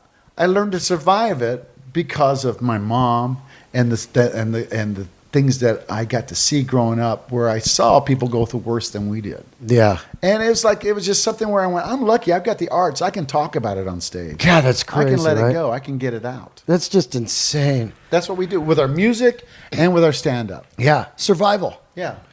Yeah, I mean, your stories, it's so funny because I'm thinking, like, as I talk to you on the couch, I feel like you're so somebody I would have hung out with all my life growing up. We're so similar. What happens is you just roll on, right? Yes. You know? And not only that, but, I think you too, sharing music with friends when I was little and going to their house and getting to like the age of 11. Yeah. And my dad trusted me and said, yeah, you can go to your friend's house for the weekend. I'd go over and we'd sit around a room like this full of albums. Yeah. And play music with our black light on and our Angela Davis, keep on Trucking posters and Angela Davis. Yeah. Stoned Again. Remember that one? Yeah, Neil Young and all this stuff on the wall, and black light it out for the weekend. Yeah. And trip and not drugs, but I mean on music. Yeah, just straight art. When I met Sam, he was that same kind of friend. Yeah. He had that love of music. He played guitar too. But Sam became my older brother, and I let him in on what I was going through with my father. Right. And as a minister that he had done for 7 years, he had the right things to say for me. So he kind of took me under his wing, right, as to help me heal. What kind of stuff was he saying to you? Like, was he still preaching? I was mad back at my then? father. So, but we went and walked every night. Right, but you hated God. Yeah. And you didn't believe in any of that stuff anymore. Right. Is Sam bringing religion into it, or is No. he saying, I can relate with you, No. God's fake? Because he's Sam not. had that backlash He just said too. that there's parables that he always enjoyed. So you tear me parables out of the Bible that work in life, not religiously. Right. But he taught me forgiveness of my father, because I left and went to do stand-up, and then I ran away. Yeah. And I didn't even call my dad. Once he said he was gay? I didn't know how to deal with my dad. Once he said he was I gay? didn't know how to deal with him. Yeah. I didn't know how. I wasn't raised. I never thought I met a gay person in my life. It was just foreign to me. And like any other jock in school, I made fun of it. Yeah. And didn't understand it. I wasn't mean to anybody. Of course not. But, But that's what the 70s I were. just did not have the understanding whatsoever. Now it was close to home. And I shared it with Sam, and Sam goes, you know what?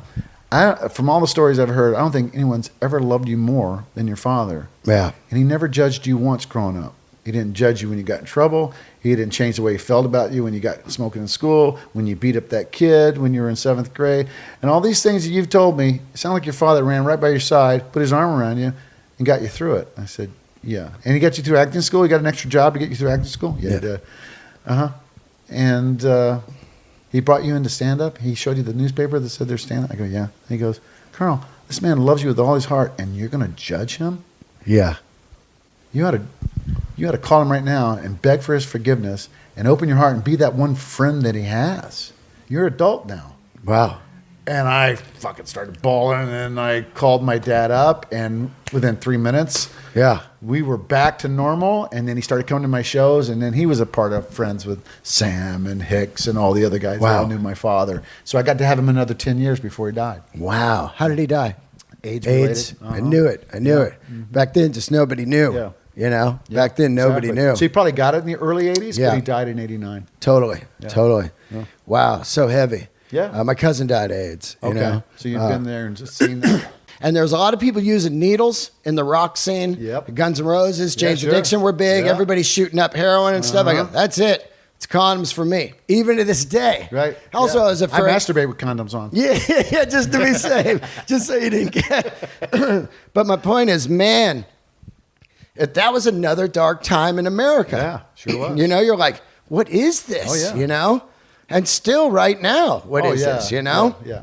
It's crazy to think that it's not cured. Those early days at the Comedy Store, those mid-'80 days, people started dying, the performers. Right. And there was a lot of improv actors in the main room. Every Monday and on Sundays they had these improv shows. So there was like a lot of sketch artists in there too. Right. So Rob Williams had an improv group, and all these other people did too. And it was just a blast. You go in there, and me and Sam had an improv group in the early 80s, and everybody did this like acting stuff, and it was really different. Yeah. And then all of a sudden you find out that that group of 3 guys that were really funny, that one guy, the little skinny guy, died. Yeah, Like, wow. what was his name again? You know, yeah, he just passed away. Oh, and they were all getting sick, and he had to drop out. He moved back home to Minnesota. That's fucking brutal, right? Sick, and you're like, why is everyone so sick? What is this stuff? And then that AIDS, it got a name, and it came out. Yeah. You guys moved to L.A. In my station wagon. in your station wagon. I had a 2-seater. You I had guys- the front seat, Sam had the back. And you guys show up, and no place to live. No place to live. You're hearing Made about friends the Comedy Store? No, we know all about it. Sam had taken a prequel trip 8 months earlier. Just to check it out? Check it out, and hired Ollie Joe Prater and Argus Hamilton. And we put together a show in Houston that we produced. Yep. And they came out, and they were the stars of the show, and that's how we met them. And then when we moved out here, we ran into Argus, and he goes, "Hey, the Houston boys." That's what he used to call us, the Houston boys. And what are you doing? We just moved here. It's day 1. He goes, "I'll get you a job here." And he got us a job At the store. at the store as doorman. So we were doormen there. Right for away. years. Are you sleeping in the parking lot there? No, we went and slept with Bill Hicks at his place for about 4 days. Yeah. Because he was already out here shooting a TV series. So he's gone all day long. Wow. Yeah. So Bill, Yeah, they already left. I He's don't been know. here a I don't couple know the months. timeline. So he moves before you guys. This is 80. Does he say, "Hey, I'm moving," and you Yes. guys go, "We'll be out there later"? You guys are all bros, all of us, right? even the guys that stayed, they were probably going to come out to LA too. Yeah. Because we're all a family. We're all a tight group. And this is the Outlaws of Comedy. No. This is not named that yet. This Okay, is just gotcha. This is Texas guys. Later too, it was called Texas Outlaws, but it's just that club. You know, Yeah, gotcha. Tight, maybe Gotcha. 15 or 20 guys a year later. Yeah, gotcha. So whoever goes out, you got a place to stay on the couch, and you have those connections. So you're we staying go at- out there. We don't have a place, so we stay at Steve Epstein's garage. I think he had us in, and someone threw a glass at the wall, and it was dangerous, bad neighborhood, and we left that. Then we went with Hicks, and me and Sam and Sam's younger brother Kevin went and stayed with Bill Hicks for 3 days, and Bill would come home with such a fucking attitude because it's his home. Yeah. He's got a 1-bedroom apartment with 3 dudes sitting there, Oh. and we're gonna go out and do the spots. We're gonna work the store, and he didn't have time for it. So I never blamed him. But him and Sam had a little riff, and after that was what it was. They But- got in a fight well, it was over just- the apartment. I think he said something like, "Guys, you can't stay here anymore." And Yeah. Sam, fuck, I would have done this for you. Yeah. I would have pulled that because desperate times make you say I get stupid it. I shit. get you. So is that why Bill Hicks moves back home? Is Sam riding his ass? no, at the not store? at all. They don't talk that much after that, and they're not enemies either. They just Bill's not Bill yet, by the way. Yeah, He's not. Of course. And Sam's not Sam yet. Yeah, of course. It's just a couple They haven't guys. found their voices. Hey, you got a one's door found- guy. No one's found their voice. We're doormen. Yeah. And Bill goes back after he does this series and whatever disillusion happens with that show, but he goes back and continues to develop as a comic. Yeah. And that over the course of the next 3 years, their voices start to come out. All of ours do. They Yeah. became famous, but we all become very confident in what we do. Now at the store, you and Sam invent the the doorman pay for the booths. Yes. Explain this because it's awesome. Well, we're starving, and we also live in Barham Oakwood Garden Apartments. Oh, you're in the Oakwood. We're in the Oakwood. Cokewood. Yeah. Yeah. So we're over there, Yeah. playing pool with Cool and the gang. Now, after Bill kicks you guys out, We lived on the streets. We lived in my car for a Yeah. little while. We used to park on Lookout Mountain and look out and call it Diamonds in the Yard. And one day we'll own this town. I hope Yeah. you know that all Yeah. that crap you do. But different comics let us crash. Yeah. And then we were doormen, and then Yeah. we sometimes would sneak into the original room and sleep in the booths. yeah, no shit. So we would hide when they locked the place up. yeah. And then eventually Mitzi liked me enough to make me manager of Westwood Comedy Store. And then we had the keys. Yeah. So that's where we slept for maybe half a year. Wow. So you're working the door. Yeah. And you come up with this system. So when people come in, they start lining up. Then I would borrow $5 because we had walked from Oakwood Garden to the club at least 3 nights out of the week because we had no money for gas for the car. Right.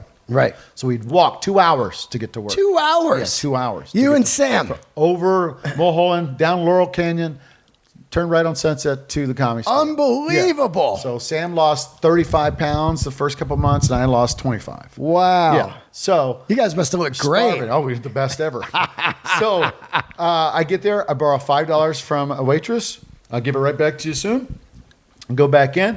I would Sam would hold it, and I'd take 4. I'd take him up to the front or to a booth. Yeah. I'd come back. I'd hand Sam the $5 bill in front of the people standing there. And next time I go, hey, here's your half. Yeah. Sam, here's your half. Yeah. But we had to turn around and grab the 5 very clearly from me. Yeah. Oh, thanks. Yeah. Hi, where do you guys want to sit? Well, we want to sit up front. And then they'd walk and they'd give them a 5 or 10. Maybe if they were rich, to 20. Yeah. You know what I mean? And so we just kept playing that game with each other all night long, run over to see the waitress, give her her 5 back. Yeah. And then we could make 50, 60, 70, 80 bucks. When Pryor started working out, we were making hundreds. Whoa. People wanted to sit up front, so we were getting $100 bills. Whoa. Yeah. Wow. I tell a story to my friends about who played Moses. The big blonde actor, Charlton Heston. Yeah. Charlton Heston comes to see Richard Pryor. Yeah. I seat him and his wife and those friends that they came with. Yeah. Booming voice, big guy. He's such a Love big him. star. So badass. Yeah. He sits in the booth, and at that night, when the show was over and Pryor was gone and that moment was gone, I had no money, and I was so hungry. I hadn't eaten all day. Yeah. But I was full of art. I was full of all the lessons I just learned. I just saw all these. So Bette Midler was sitting next to him in the booth. I saw all these celebrities of the day that were there to see him. Nick Nolte, all these fucking to see Pryor work out, right? Star stuff. Now he's working out for the Sunset Strip, Live on right? the Sunset Strip, which I'm his personal assistant. So I have to walk him around, get his water, tell him who's on stage. Wow. And then I tell the MC he wants to go on next. He wants to follow Dice. So then he goes up, you're not going to believe who's here tonight. Please welcome. Wow. And he would do 5 minutes.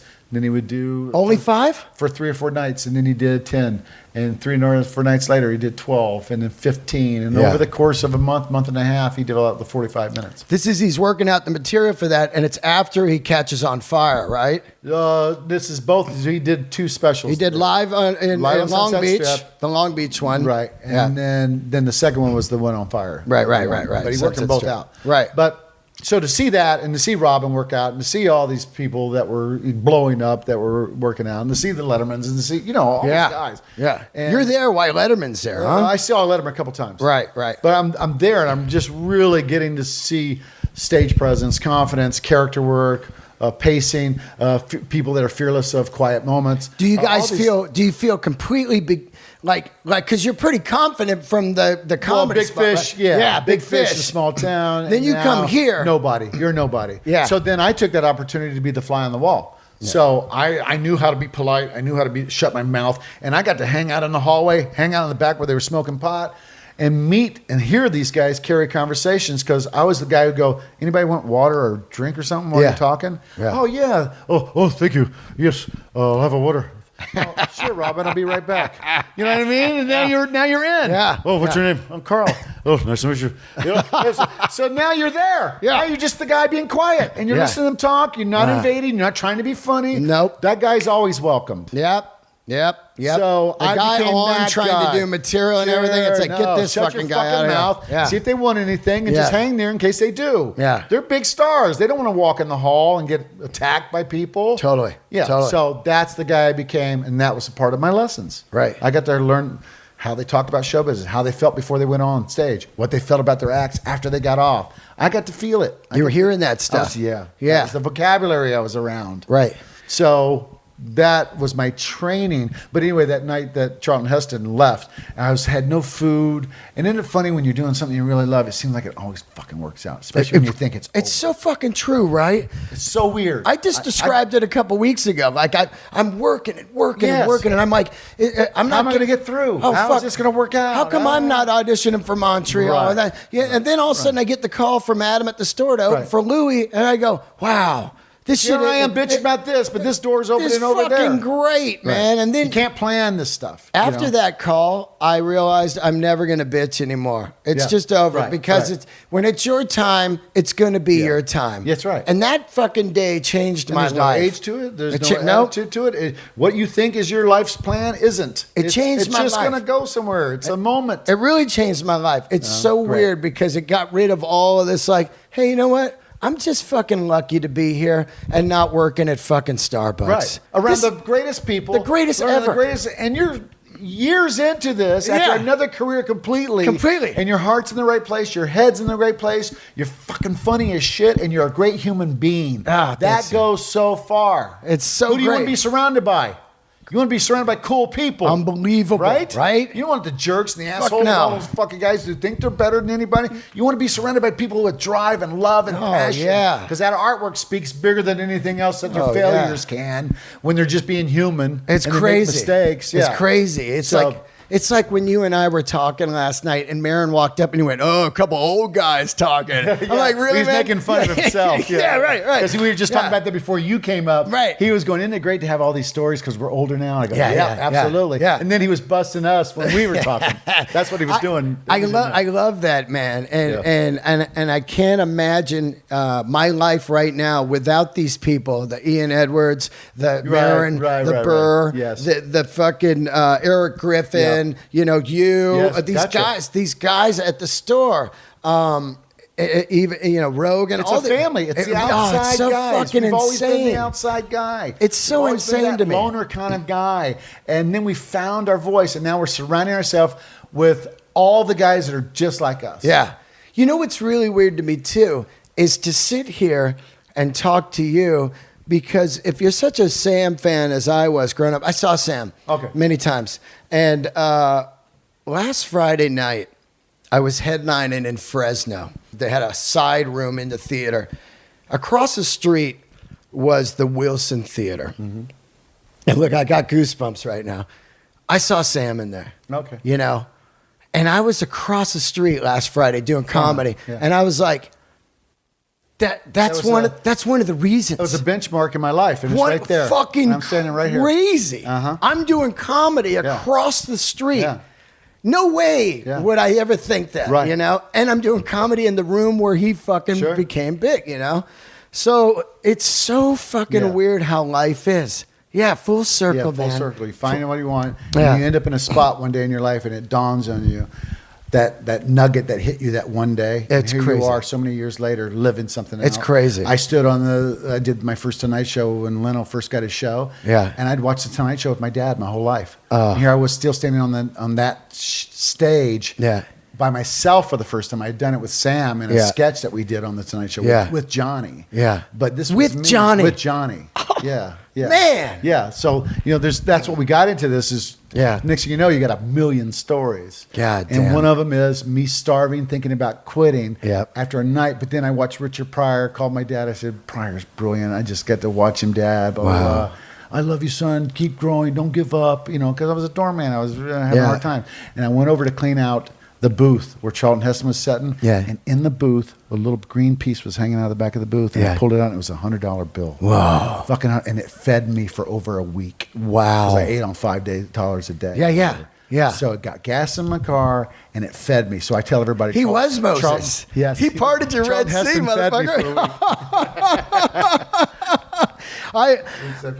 I have a similar story to that. I was completely starving, and my phone was about to get turned off. I remember that day, and I was walking down the street in San Francisco to my shit job, and I looked down, and there was a billfold, and it was Japanese yen in there. Oh, wow. No ID or anything. Right. Full, huge. Yeah. And no, it wasn't a billfold. It was a Ziploc baggie. Yes. And I went to the bank. I said, "Can I cash this in?" They said, "Yeah." And it was $800. Holy. It was stacks of fucking yen. And I was like, "Where did this come from?" Right. Those kind of things are weird, right? It's I feel like, and I say it over and over on the show, that your life is laid out for you before you're born.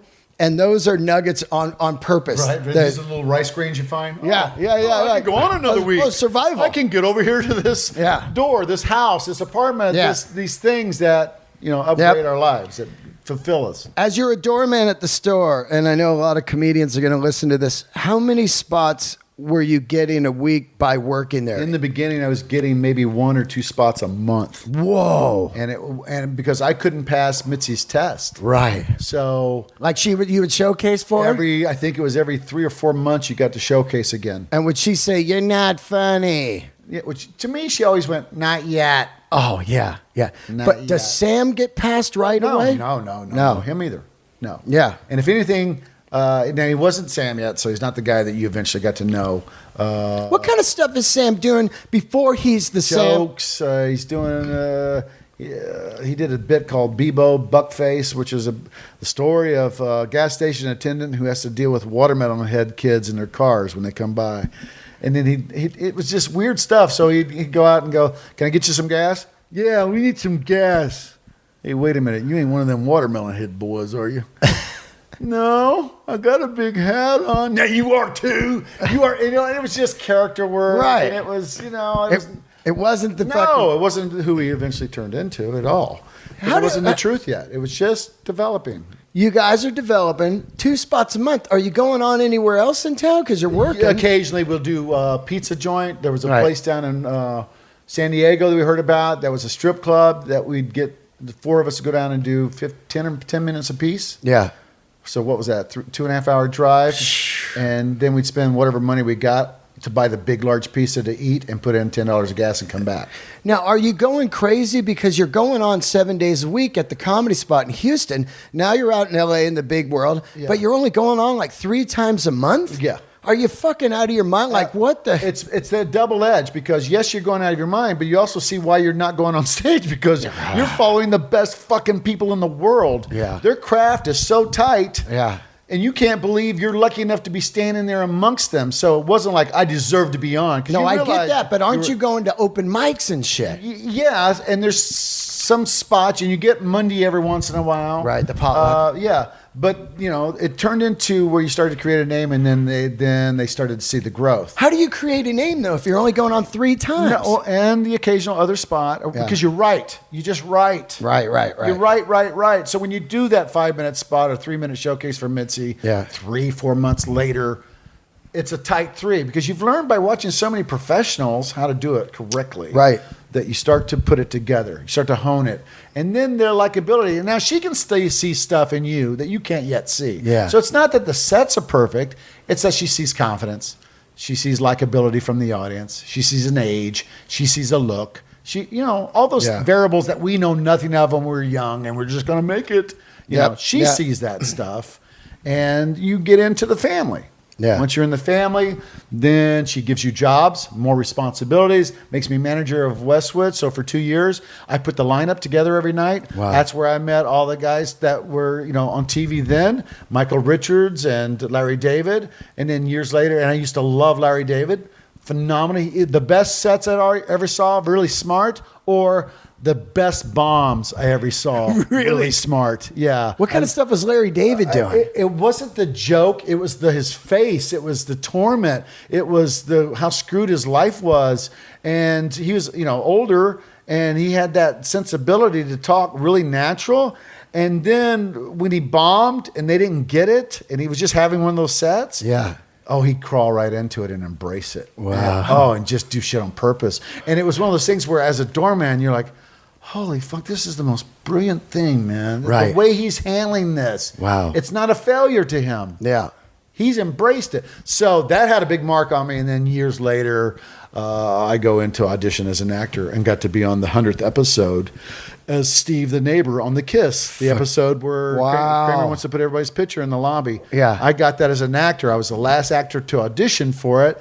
Out of 20, 30 guys that I saw. Yeah. And when I went in, it was like 8 lines altogether. He goes, just read me the first line, Carl. And I go, hey, Cosmo, how you doing? He goes, you got it. I go, what? He goes, you got the part. I went, you got to be kidding me. This is the 100th episode. Thank you very much for the role, Larry. And he goes, thank you for the great spots. Insane. So he remembered. Treat people right on the way up, man. I always say, somebody told me this once where they said, you treat somebody bad, and one day you're going to go into an audition, and that guy's in there, and he's the shot caller, and you're like, oh, I'm fucked. Yeah, exactly.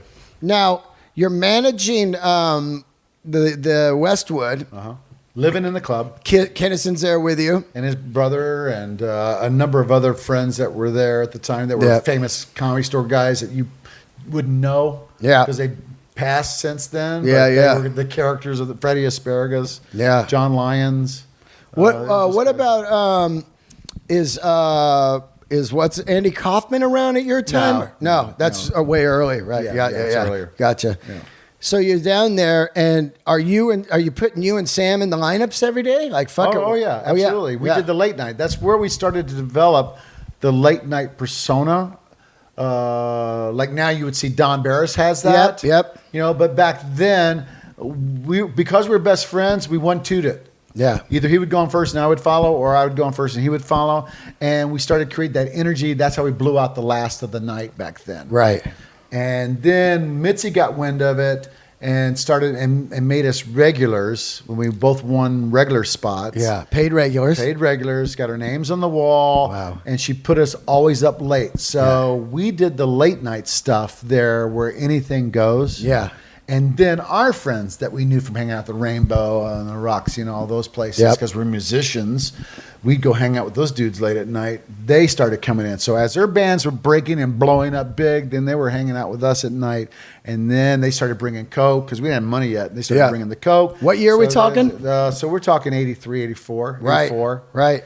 And then I go to pick up Sam. He's married. I go to pick him up. His marriage is shambles because he's not doing it for love. He's surviving. Yeah. Wow. So he marries a woman from church that knew him as a preacher. Right. And, you know, and he's putting her through hell by living the lie. But it's out in L.A.? Yeah. Wow. Yeah, and they're at the Barham. I'm living with my brother at some other dude's place. We're surviving. My brother's taking art lessons out here in LA. Yeah.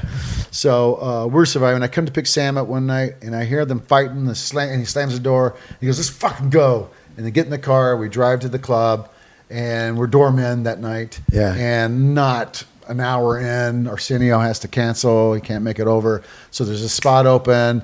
Somebody said, "Mitzi just called. Sam, you're on in 10 minutes." And wow. Fucking great. Yeah. Like, I'm not in the mood for this shit. So, yeah. You know, so he puts a jacket over his Comedy Store t-shirt. Yeah. And he goes on stage. The trench coat? No, not just yet. A jacket. Yeah. Just a jacket. And he put on sunglasses and a cigarette. And he goes, "I don't even want to see him."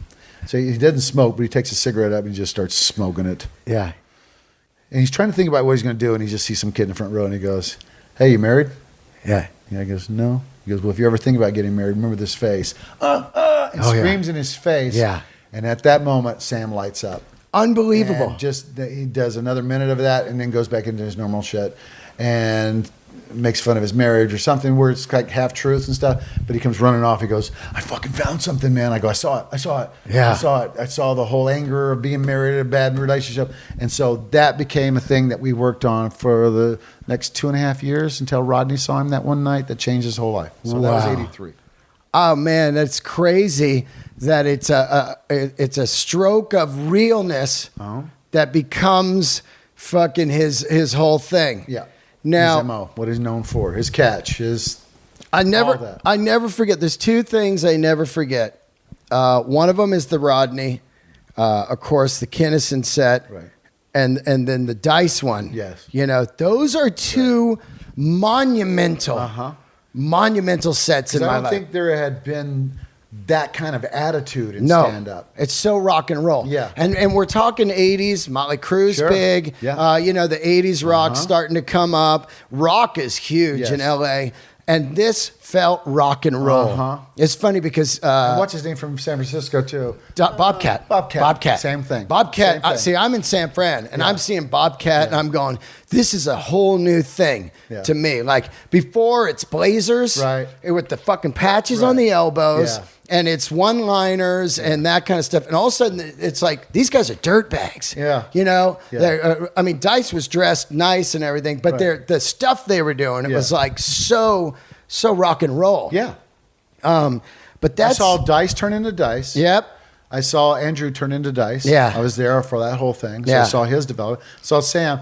And I didn't know Bob from San Francisco. Yep. But he came down, and I fucking loved him. And Sam hated him. Really? Sam was so competitive. Yeah. So they got compared a lot because they screamed. They both broke at the same time. And they screamed. It was two different kinds of screams. Totally. You know? Totally. But people confused him. So they come up and they go, "Hey, you're great." And me and Sam were walking down the street and they go, "Hey, you're great." And he goes, "Oh, thanks." He goes, "Yeah. When you did Police Academy," he goes, "No, that's..." Oh, man. You're right. So and Bob got it too. Yep. Bob got the Sam confusion all the time too. But I loved their expressions. I love Bob especially. I love this stuff. I remember a pivotal time where I was at the store. My buddy, I told this story a bunch on the podcast, but maybe new people are listening. But my buddy would deal coke, and my other buddy was dating the head waitress at the store. Okay. So I was down here, I'd play music, and I would stay a few days, and then people would go, "You got to go to the store. It's hot." You know, my buddy would go, "Let's go down. I'm going to drop some blow off, and you guys can drink free," because my buddy was dating the head waitress. So we'd be drinking free, doing blow. And he goes, "You got to see this guy on Monday nights." And I go, and it's Dice. Yeah. I told Dice the story recently, a couple weeks ago. But his gig was to come on at the end of the night and insult people really till they left. Right.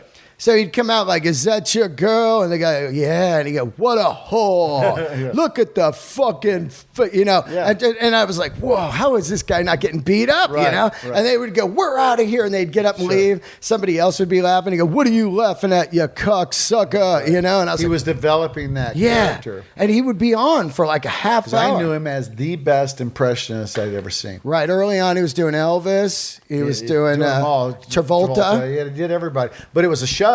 Full-on show with, in the middle of it, he did Nutty Professor with Jerry Lewis. Yeah, I remember that. Class, what we're going to do here is if we drink the formula, and then we... Hey, Dollface, how you doing? You know? And it turned into that thing where when he turned into Buddy Love, or the Dice Man is what it eventually... He created it to where that thing started getting 3 minutes of laughs, 5 minutes of laughs, 10 minutes of laugh, and then one day, because we all lived in Crest Hill together. Yeah. So one day he said, "From now on, Carl, I'm the Dice Man." I said, whatever, if that's what you want, brother. Because I knew what he was working toward. And then I gave him his first jacket because it had dice on the elbows. Yeah. And I felt guilty having it around him. Yeah. Because he was called the Dice Man. Yeah. So I gave him a jacket that I had. That was his first dice jacket. That's fucking rad, right? Now, let's go a little bit through. You did the Tonight Show. Yeah. Do you remember how the audition went? Did a guy come down to the store and watch your set and go, "You're doing the Tonight Show"? There's another thing where I called up...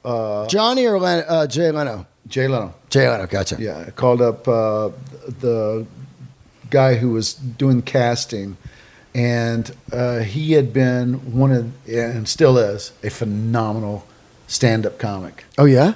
Yeah. Sam went to New York City in the early 80s and came back and said, "There's two guys we'll never be as good as." Right. And one was Richard Belzer, and another guy just talks to the crowd and goes, "Hey, how you doing?" And that's his act. Yeah. He just walks up and starts talking with, "Hey, how you doing?" "I'm so sorry. My mind went completely blank, and this is somebody I absolutely love in my life, and I can't. I'll find his name." Totally. But we used to have these jokes. Which, by the way, I just remembered the tattoo guy's name. Robert Benedetti. There you go. Yeah. There you go. Oh, here I am, sharing the story, and this guy is so monumental in my life. And it just totally, and I'm going to feel so ashamed until it pops up. Yeah. But so just forget about it, and it comes. But his act was just, he had a show called Out of the Blue. Back in the early 80s, and he was an angel. Yeah. And he was so hot at the Comedy Store, the cleanest act you've ever seen in your life. Wow. The most brilliant. The guy just would walk up and just start talking to the audience, engage them into the show where the material is all what they were saying. Yeah. And he flipped it on everybody. And he became the talent booker for Leno? Yes. Wow. Yeah, because they were best friends, and you can see why. They both are phenomenal writers, too. So he became the talent coordinator for The Tonight Show, Jimmy Brogan. There you go. Yeah, Jimmy Brogan. So I called Jimmy up one day because I had a dream, and I was on The Tonight Show, and I saw 3 minutes of the 7 minutes of the material. Yeah. In my dream. Yeah.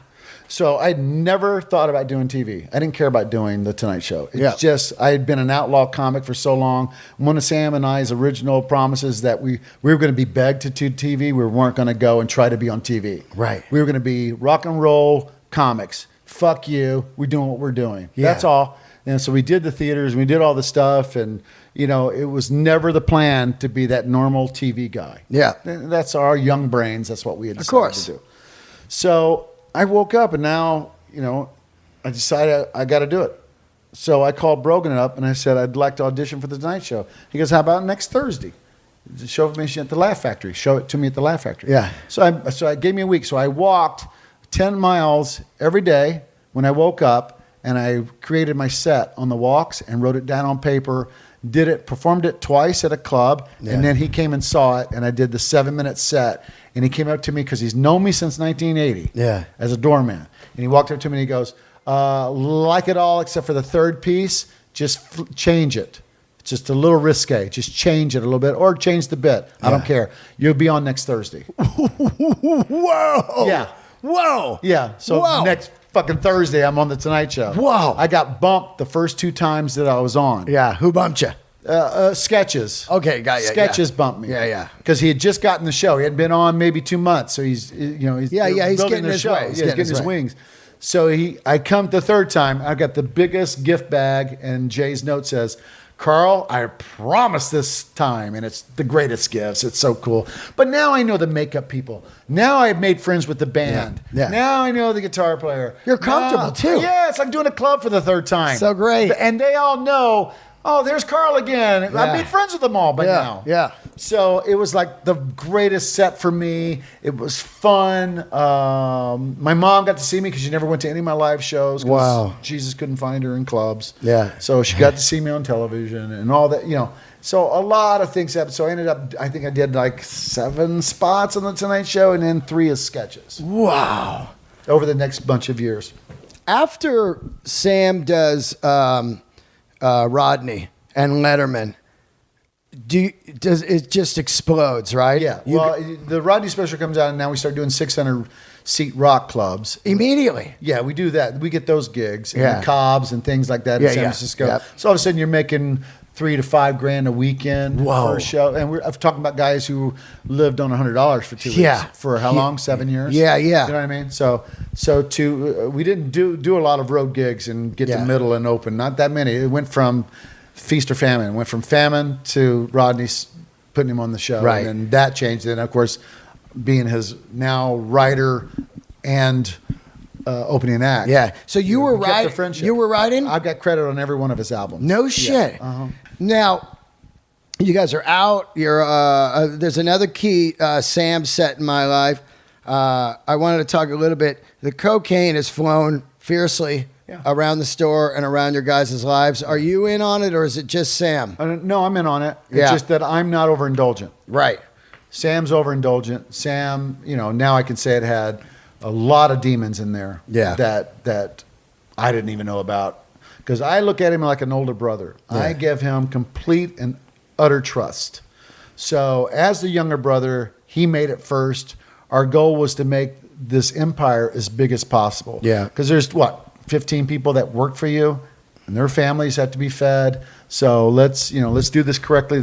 Eventually, our goal was to get into movies because we wanted to be Aykroyd and Belushi. Right. Wow. Cool. That's what we wanted to do. That was what our goal was. Because I'm an actor who does stand-up. Yeah. Sam was turning into a true stand-up. I'm not a true stand-up. I'm a performer. Yep. He's a stand-up. You know what I mean? There's that difference. Yeah. And I respect it. Both of it. And so that our goal was to get to acting.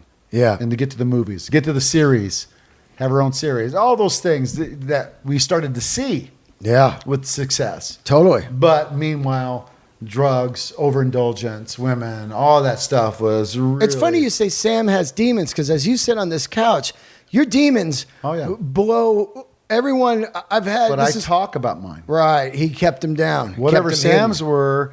were hidden. Did you ever find out what his demons I were? found out some of them. Yeah. Right. But not enough to explain the actions that I found out that he ended up doing after he died. Yeah. You know what I mean? Now, you guys are doing shitloads of blow. He's overindulging. You start to see a Belushi thing here. Oh, yeah. You know what I mean? Yeah. Heavy mood swings. Cancellation of gigs. Cancellation of gigs over just sitting in the room and doing blow. And not giving good performances, which is the most important. Right. Meanwhile, there's guys out there and we've been like number one on Rolling Stones tour for 5 years. Wow. Compared with the Stones and everybody else, just because of the size of our crowds. You're doing arenas? / what we're doing size-wise, filling seats. Yeah. Right. So we're doing theaters, they're doing arenas, but however they compare that. Well, there's we no still get- overhead. There's no overhead. Right, but I mean, so it's gross. We're sold out. Yeah. But my fear was, listen, they're getting a good show before you get on, but they're here for you, dude. Yeah. Yeah. You can't Yeah. have vomit on your shirt. Yeah. You know what I mean? Right. You can't wake up just before you go on. Right. And it turned into that thing where his health was a worry and this and that was a worry. And the things he did to his friends behind their back and the friends, girlfriends he was sleeping with, or the wife that he screwed behind that guy's back. And all these things started to pop out, and I started to see him going, God, what are you doing? And he was just like, I think when you're in a train wreck, you just make more wrecks. Right. And Sam, unfortunately, was one of those guys that loved life's puzzles and could get out of them. He always got out of them. Yeah. Clean. Yeah. He hardly ever got busted. Wow. Which is a great old Richard Pryor bit. Yeah. You get caught fucking some woman by your wife, and she goes, "Who is that woman?" And he goes, "You just lie." What? What woman? Yeah. That woman standing right there. I don't see no one. Woman, what are you talking about? There's no woman standing right there. Yeah. And you just lie till she's gone. Right. To where you make her believe she doesn't know what she's talking about. So Sam had that way of getting out of stuff. So that, unfortunately, if he would have been busted and had his life fucked up and gone to jail or had some dude shoot him in the leg for fucking his wife or any of that stuff, it might have changed him. It might have changed his mind. But unfortunately, he got lucky enough to get through it. Yeah. And so what people see as a great comic, the sad side of it was that there was a train wreck walking around that, was responsible for many people's incomes. That's a lot of what the funniness was back then. I think it's a different world now because it's such a business and the landscape is so different. But back then, it was just a fucking shattered soul that would just, it's the old comedy tragedy. Sure. Yeah, absolutely. Yeah. And all of us, you too, me too. It's in us. Totally. I mean, as we share these stories and as you interview all these people on here, they're going to open up and say, well, this happened to me and this and that. And I don't know how I got through it. It's day to day. You just keep walking. Totally. And next thing you know, it's a memory and you've helped somebody else get through it by sharing your story, What was the low point between you and Sam?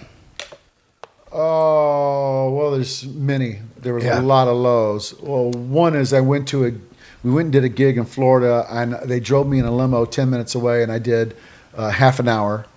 And then when I got off stage, he should have been backstage, and there was a 10-minute break for people to buy booze. Yeah. And he wasn't there. And the limo driver said, they called, said for you to come right back to the hotel. I jumped in the car and drove over and went and got in his room, and he was asleep, and he had fallen out of the bed against the wall, and just his feet were hanging out. So the bed was tight, and he had his little belly, and he was all crushed up in between the bed and the wall. Yeah. And I go, buddy, you got a show to do, man. Wow. You got to get up and perform for these people. And he just looked at me and goes, fuck them. Where were they when we were starving, Carl? Wow. Where were they? When we had nothing to eat, no one gave a fuck, and they judged us every day, and they said we were shit. Fuck them. Wow. Cancel the show. No. Cancel the show. I mean, what are you going to do? So you turn around and you go, guys, we got to cancel the show. Wow. And we'll have to reschedule it for next year. And, of course, Sam Kinison comes down with the stomach flu. Oh, yeah. And, the old flu, food poisoning. But I realized at that time, I didn't know enough as a younger guy. I was 6 years younger than the guy. I didn't know enough in my 20s to go, fuck you. I'm leaving you. And if you don't straighten your life out, I'm not your friend anymore. Yeah. And caused him to go, well, shit, this isn't worth it. I'm losing everything. Yeah. Instead, I probably enabled. I took care of the writing the extra material. I took care of calming people down. Yeah. I did extra time on stage to give him time to get to the gig. And it was all just, covering for somebody that was going through a really tough psychological time in his life. And he was smarter than me, I thought. Yeah. Now that I've lived longer than him, I wish I would have said something that could have changed his ways. But he had a dark side, a really dark side, which made his comedy very powerful. Were you there that day of Laughlin? Yeah. Man. In the car behind. I held him when he died. But that story I've told plenty of times. But one of the things that we're talking about full circles is I was at that hospital and I was kind of watching the door because people from rad magazines were trying to dress up as doctors and nurses and get in and take pictures. I was offered money to get a picture of Sam's dead body. Unbelievable. Yeah, like that crap was going on in Needles in that little bitty small place. And I was sitting out there by myself realizing that my best friend of 14 years that had gone the complete ride, I had gone the complete ride with him and he'd gone the complete ride with me as human beings for 14 years, was dead. Oh. And that reality hit.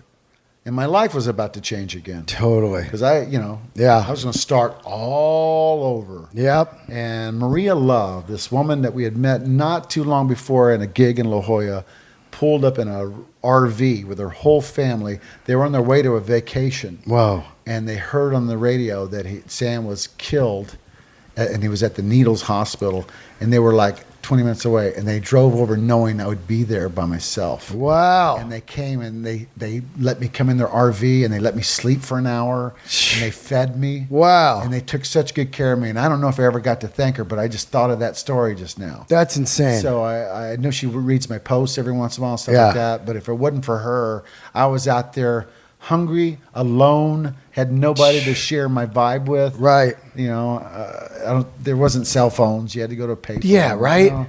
So it was just really sweet of her to get me through that one night, and then that was the start again. What'd you do after that? Oh, I felt guilty for a long time because Why? I didn't miss him. You didn't miss him. No. Whoa. It was really It was weird. a relief thing? Yeah. It was like it was over. I mean, because I babysat After he's for clean, years. though. After he's clean. He wasn't clean. He was. That's right. They had cocaine in his system when he died, right? It wasn't that he was clean. He'd been trying for months to be clean. It was Right. just months. That's all. Yeah. But he still faltered like a lot of people do. It wasn't that. It was just that his life was so full of drama that you couldn't just go to bed and go, well, I think I'll get a good night's rest. Your Right. phone would ring at 2 o'clock. Right, right. Buddy, I got to talk. I want you to Yeah. come over. You know, and he's, no, I don't want to. Yeah. Come on. I was there for you when your mom, said, Yeah, yeah. you know, when your dad died, I fucking flew you out there at the funeral. Yeah. Fucking throw that in my face. So that kind of shit. He was notorious for having Right. those little ways of getting what he wanted. And, you do all that. I didn't miss it. I did not miss it. Yeah. I felt sorry for so many people that called me and left me these messages. Yeah. Because there was a relief. I can say it now. I didn't have Yeah. I didn't know what it was then because I felt guilty for it. God. And then a year later to find out he had fathered my daughter. Wow. And that she wasn't mine, and that him and my wife had this shit going on months into my relationship with her. Wow. And all this stuff where I was not the guy who escaped his dagger like he did to all those other friends. I was just involved in it as they were. How did you So, find that out? She told me. My ex-wife told me. Wow. And listen, by the way, it's just, that's it. I don't want to fucking get into it. But what I want to say is I survived it because I went out and spoke for family rights and all this Right, other right. stuff for 18 years. Right. And I've heard the most horrible stories. And mine is not, it's not that it's tame. It's just Right. not as bad as a lot of people's. But it's just that ugliness that you find out. I learned to forgive the human beings. Yeah. I forgive her and I forgive him. They were screwed up, lost, and they had their own demons. Yep. I get it. I Yeah. forgive them. It was just the law that I was so fucking pissed at for victimizing me and Right. making me, taking my driver's license away, my passport away, because I won't pay for a child that's not mine. Right, I've got right. proof. I proved Yeah, whose child right. it was. So the fact that my life is damaged, got water damage on it, I've had to, but what I learned to do is we all get a fucking cross in life. I Yep. just put a wheel on mine and I can run with it. Wow. Dude, Right? I'm so glad you're here. Thank you. This has been a blast. I mean, I don't talk about half this stuff. Fuck. Thanks Can we for go out on a song? take us out of here. Are you going to sing it? Yeah, I'll sing it. So Okay. this one I heard, I was watching a great movie, and then when the movie got over with, you'll recognize the song when I play it. It hit me so hard because that's our lives. That's Yeah. comics. So the only reason we're doing this is because I'm bringing my guitar to a buddy's house as we roll through here.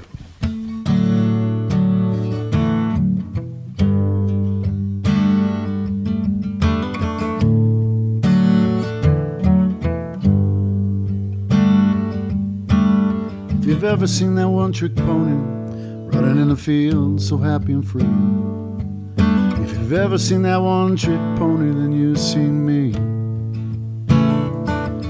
If you've ever seen that one-legged dog making his way down the street, if you've ever seen that one-legged dog, then you've seen me. Then you see me, and I come and I will stand inside your door. And you see me, I always leave in less than I had before. And you see me, but I can make you smile when that blood it hits the floor.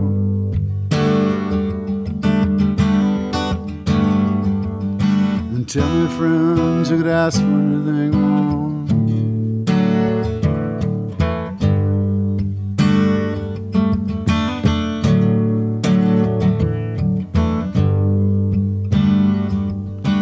If you've ever seen that scarecrow filled with nothing but dust and weeds, if you've ever seen that scarecrow, then you've seen me. If you've ever seen that one-armed man waving to nothing but the breeze, if you've ever seen that one-armed man, then you've seen me. And you see me, and I come and I will stand inside your door. And you see me, I always leave with less than I had before. And you see me, but I can make you smile when that blood hits the floor.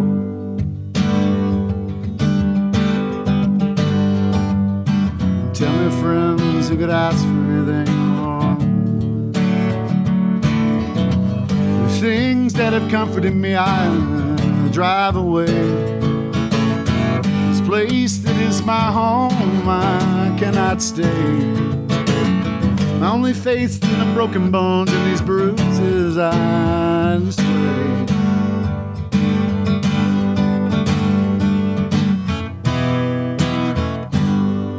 If you've ever seen that one-legged man trying to dance his way free, if you've ever seen that one-legged man, you've seen me.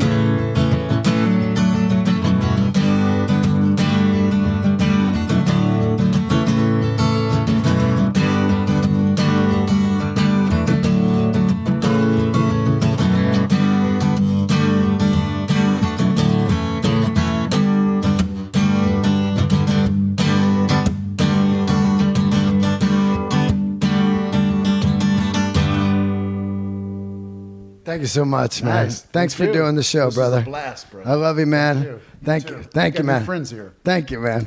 There he is, guys. Everybody follow him on Instagram and Twitter and go see him do comedy. What a fantastic episode. See you guys.